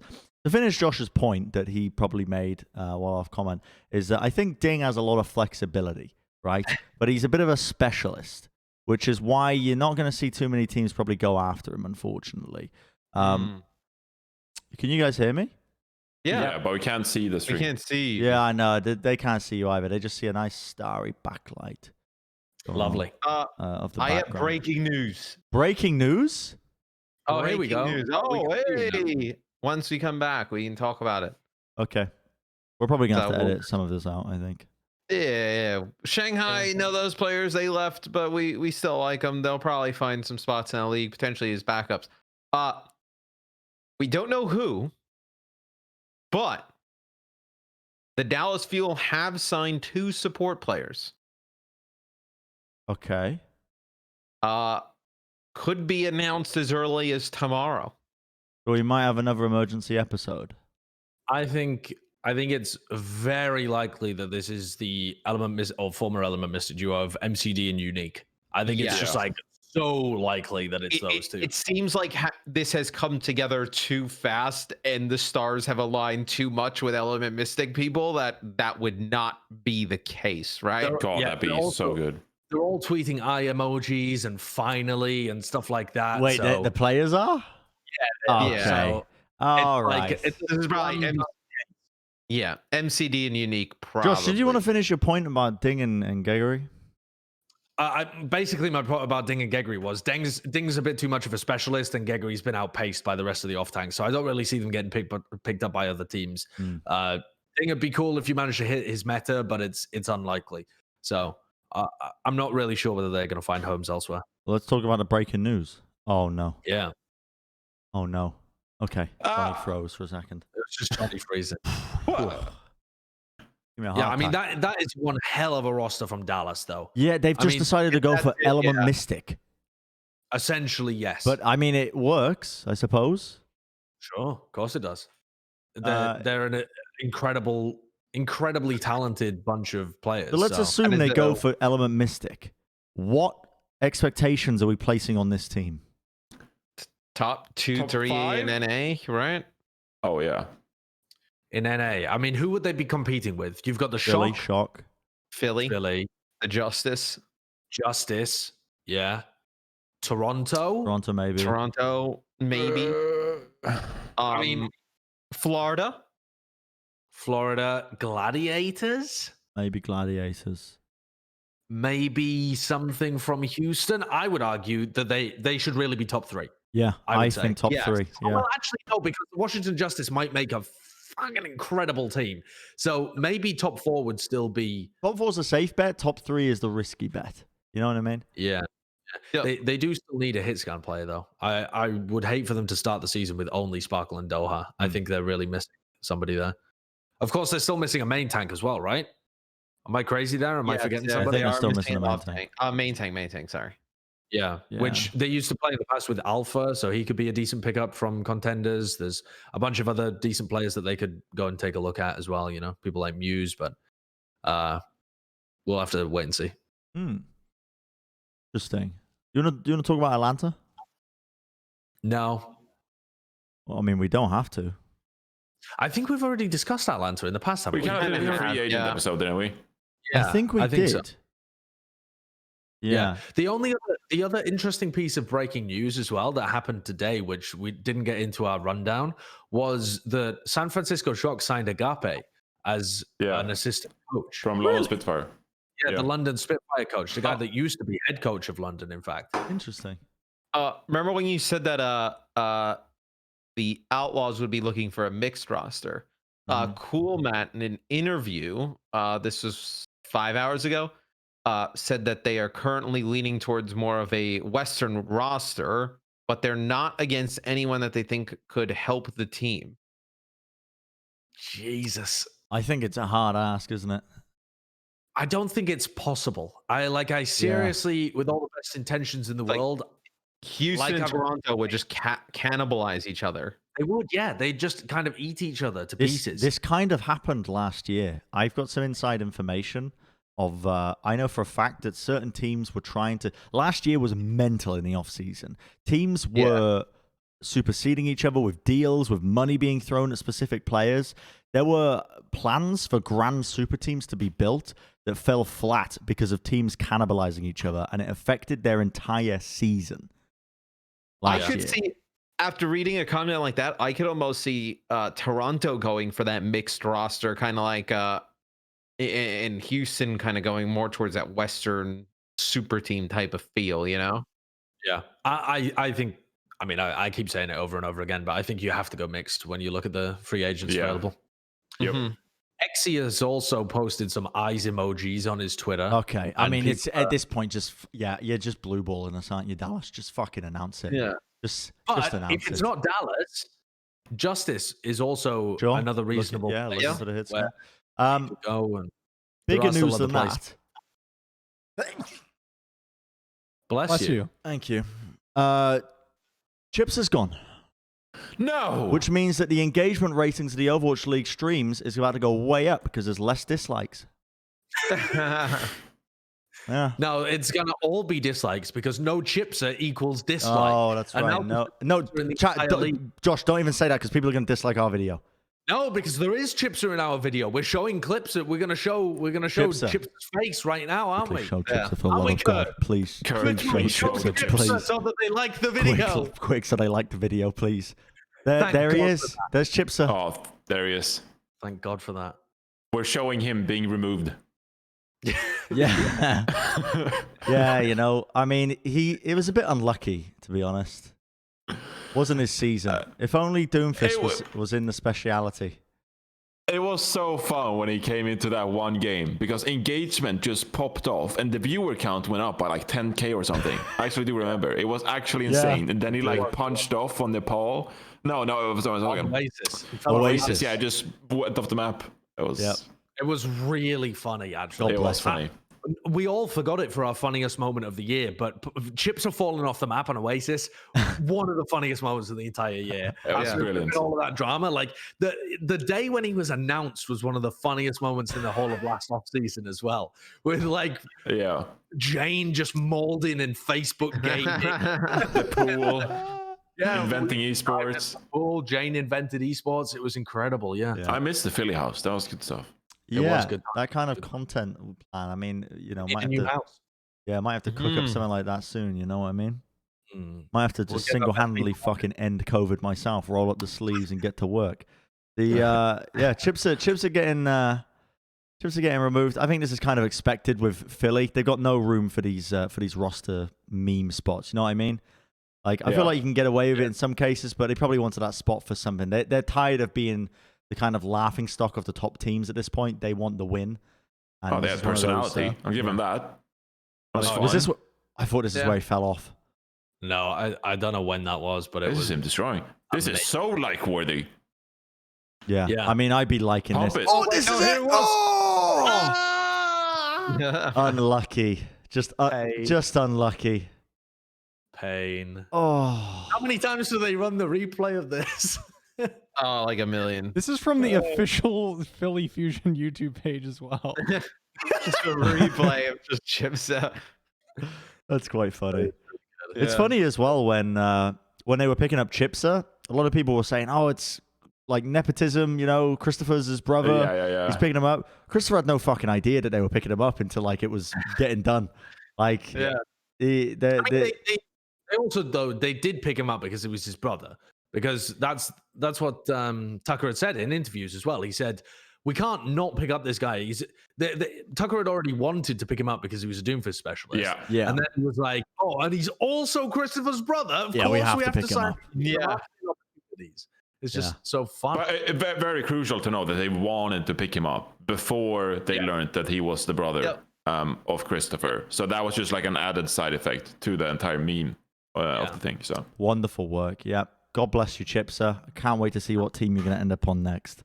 Anyway, let's go to the final segment here. I think this might have been one of the longest episodes we've done, and I don't even know what the hell we talked about. No, it's just like 2 hours. It's barely 2 hours, I think. Yeah, it's barely 2 hours. Like this is 3-4 hours? Yeah, it's crazy. Bren's Player of the Week is the next one, presented by Team Mobile. Kurt, what are we rolling this time?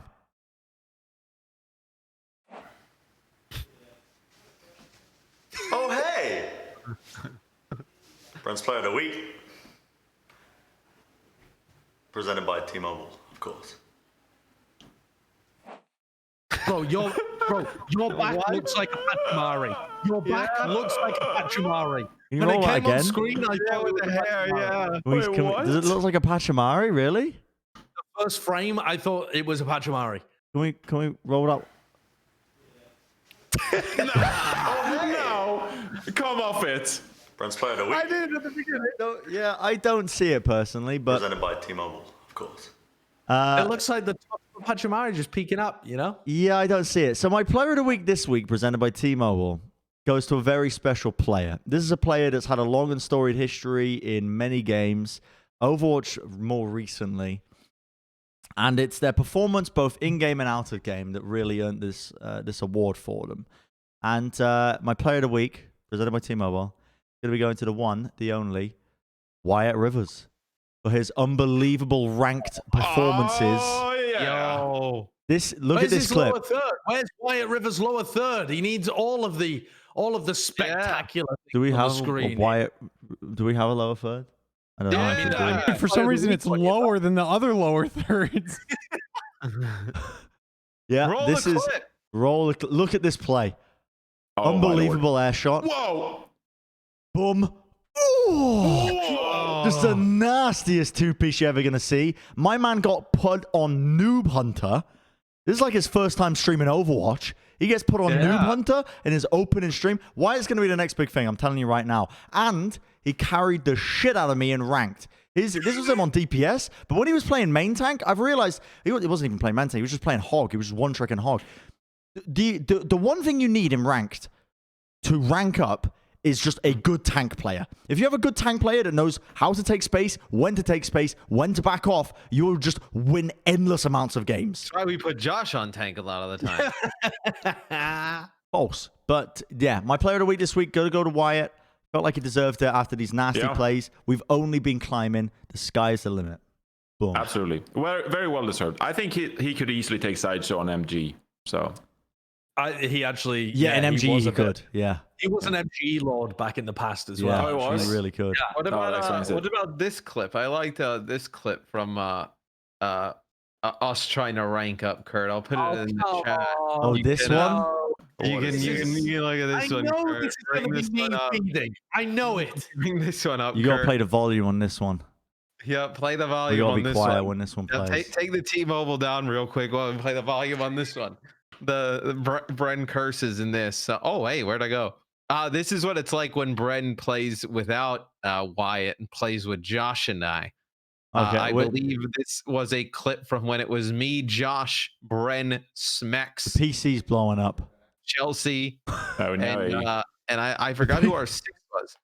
The PC's blowing up. From opening this clip. He just disappeared. Is Josh just DD Westers?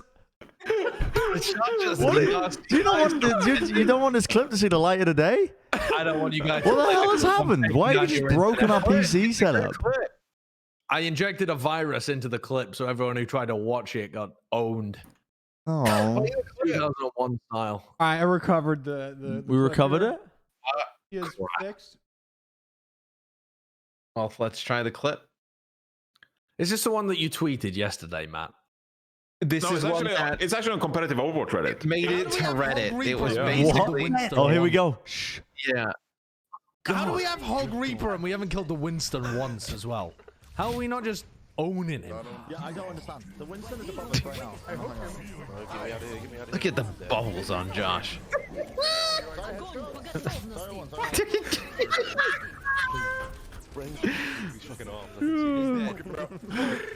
Oh, the ending is great. Bren is eating our spawn, missing shots on the mercy, going for the res.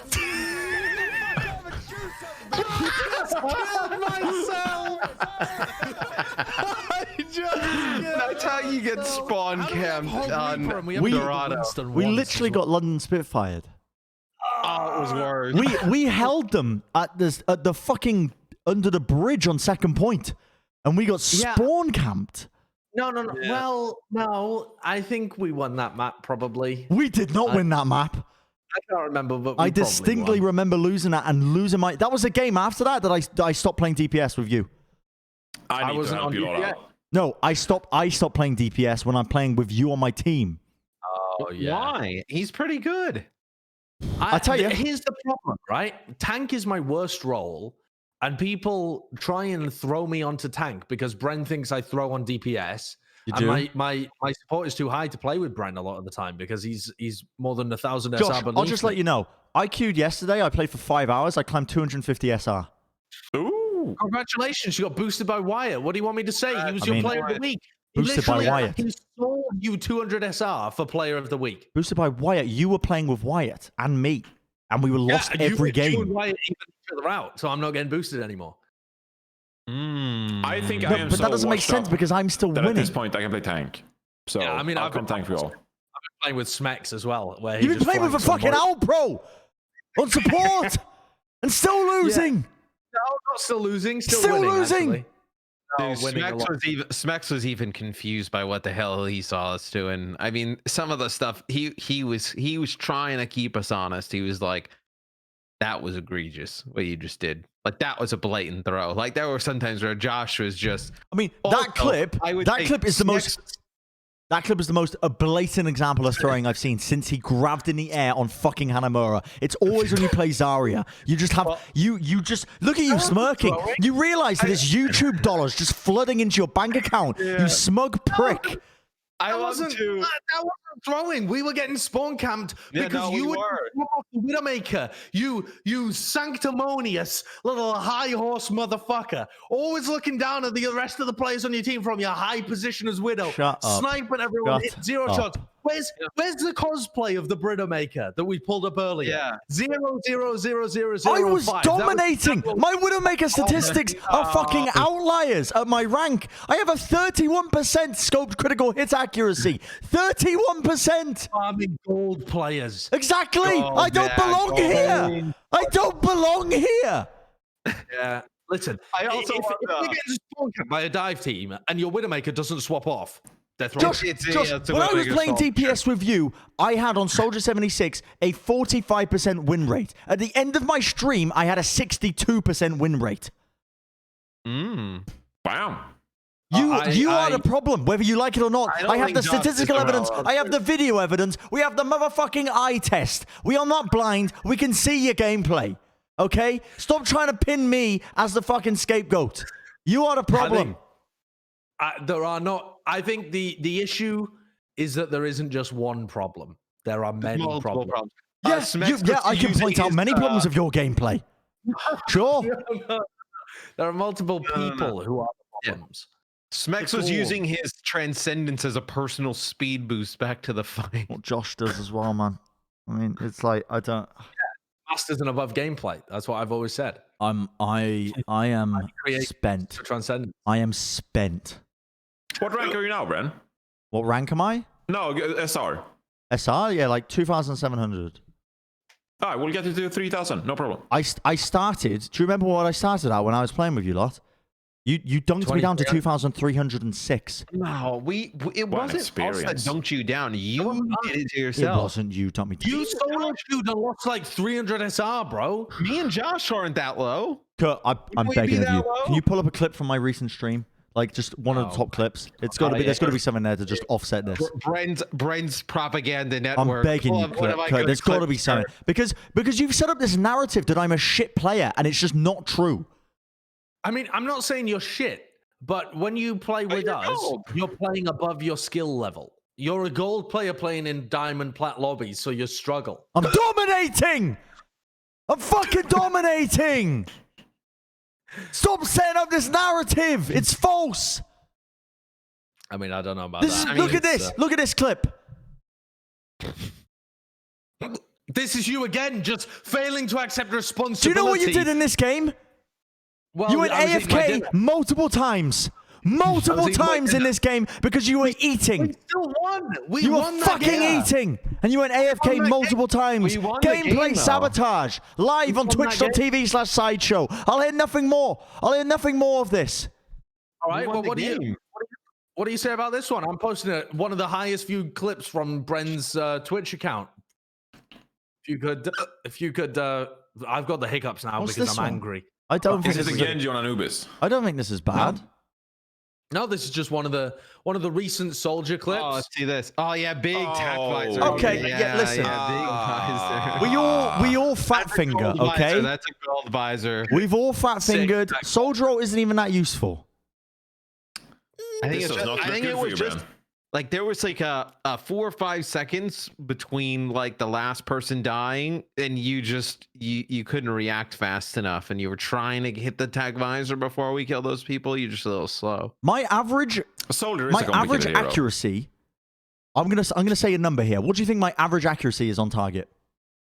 On soldier? On percentages 18%? On soldier. Yeah. 18%. Probably like 40, 50. 45. Do you know what a good number is? Probably that, isn't it? Something like 50 plus would be a good number. I mean, 50 plus is absurd. 50 plus is your packing. No, you know what though? Do you have any idea?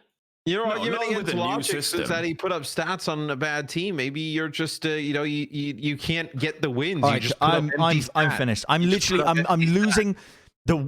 Are you saying Bren is the logics of the talent? Just we don't really know what we got with Bren yet. Bren, what is your average weapon accuracy then on soldier? Like 40.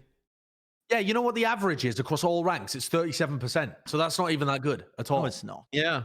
Yes, it is. I've just looked it up on Overwatch. Not 37. That's a lie. Yeah, it's 37%. That's a lie. That's across console as well. You can barely out aim the console players, Bren.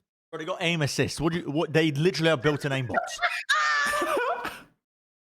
Why are you comparing console players? Absolute mold city. I think you're lying. I'm pulling crazy Wyatt to this. I think you're lying. I'm pulling up the stats. This is the narrative of the off season. For more information, stay tuned to our Twitch streams. I'm so angry. Bren is very angry on this topic. Well, let me pull it up. I can't play Overwatch with you guys. Bren on the show. Yeah. Soldier 76. I think I'm so washed up I can play main tank for you guys now. So I'll come play some main tank for you guys. Bring the SR up.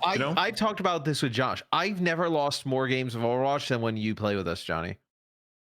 If you have, I mean, I just want to let that sentence breathe because that's the most preposterous thing I've ever heard in my life. Me and Josh have talked about it. You just refuse to play serious like me and Josh, and you just throw. What are you talking about? I don't think you're high enough SR to even talk to me. Like what are you doing? I am a diamond level player, okay? Where did you come from? Like Brennan Sideshow, we're having this argument, and then you come from your little disco room just talking smack, huh? I've just pulled up. Sorry to interrupt you with this conversation. I've just pulled up the actual numbers so here. Now. 37% is the average accuracy, yeah? Yeah. When you go up 1%, when you go up to 40%, you end up in the 75th percentile of soldier players. The 75th percentile, Bren, is horse shit. 75th percentile? Yeah, but that means you're in the top quarter, right? The top quarter of players extends all the way into plat. No. Yes, it does. No, it doesn't. It doesn't. Diamond is like top 15%. It doesn't. I'm top 500. Yeah, Fuck you. Yeah. I won't hear anything else. I'm leaving. Goodbye. You can end your own episode. I'm so angry. This is the show. If you enjoyed it, like, comment, and subscribe, and hit the bell and take the ad block off and watch all the ads. Not as many as we had on that free agency video because that video messed up. We're not going to put that many ads, but a little bit more than normal. Goodbye.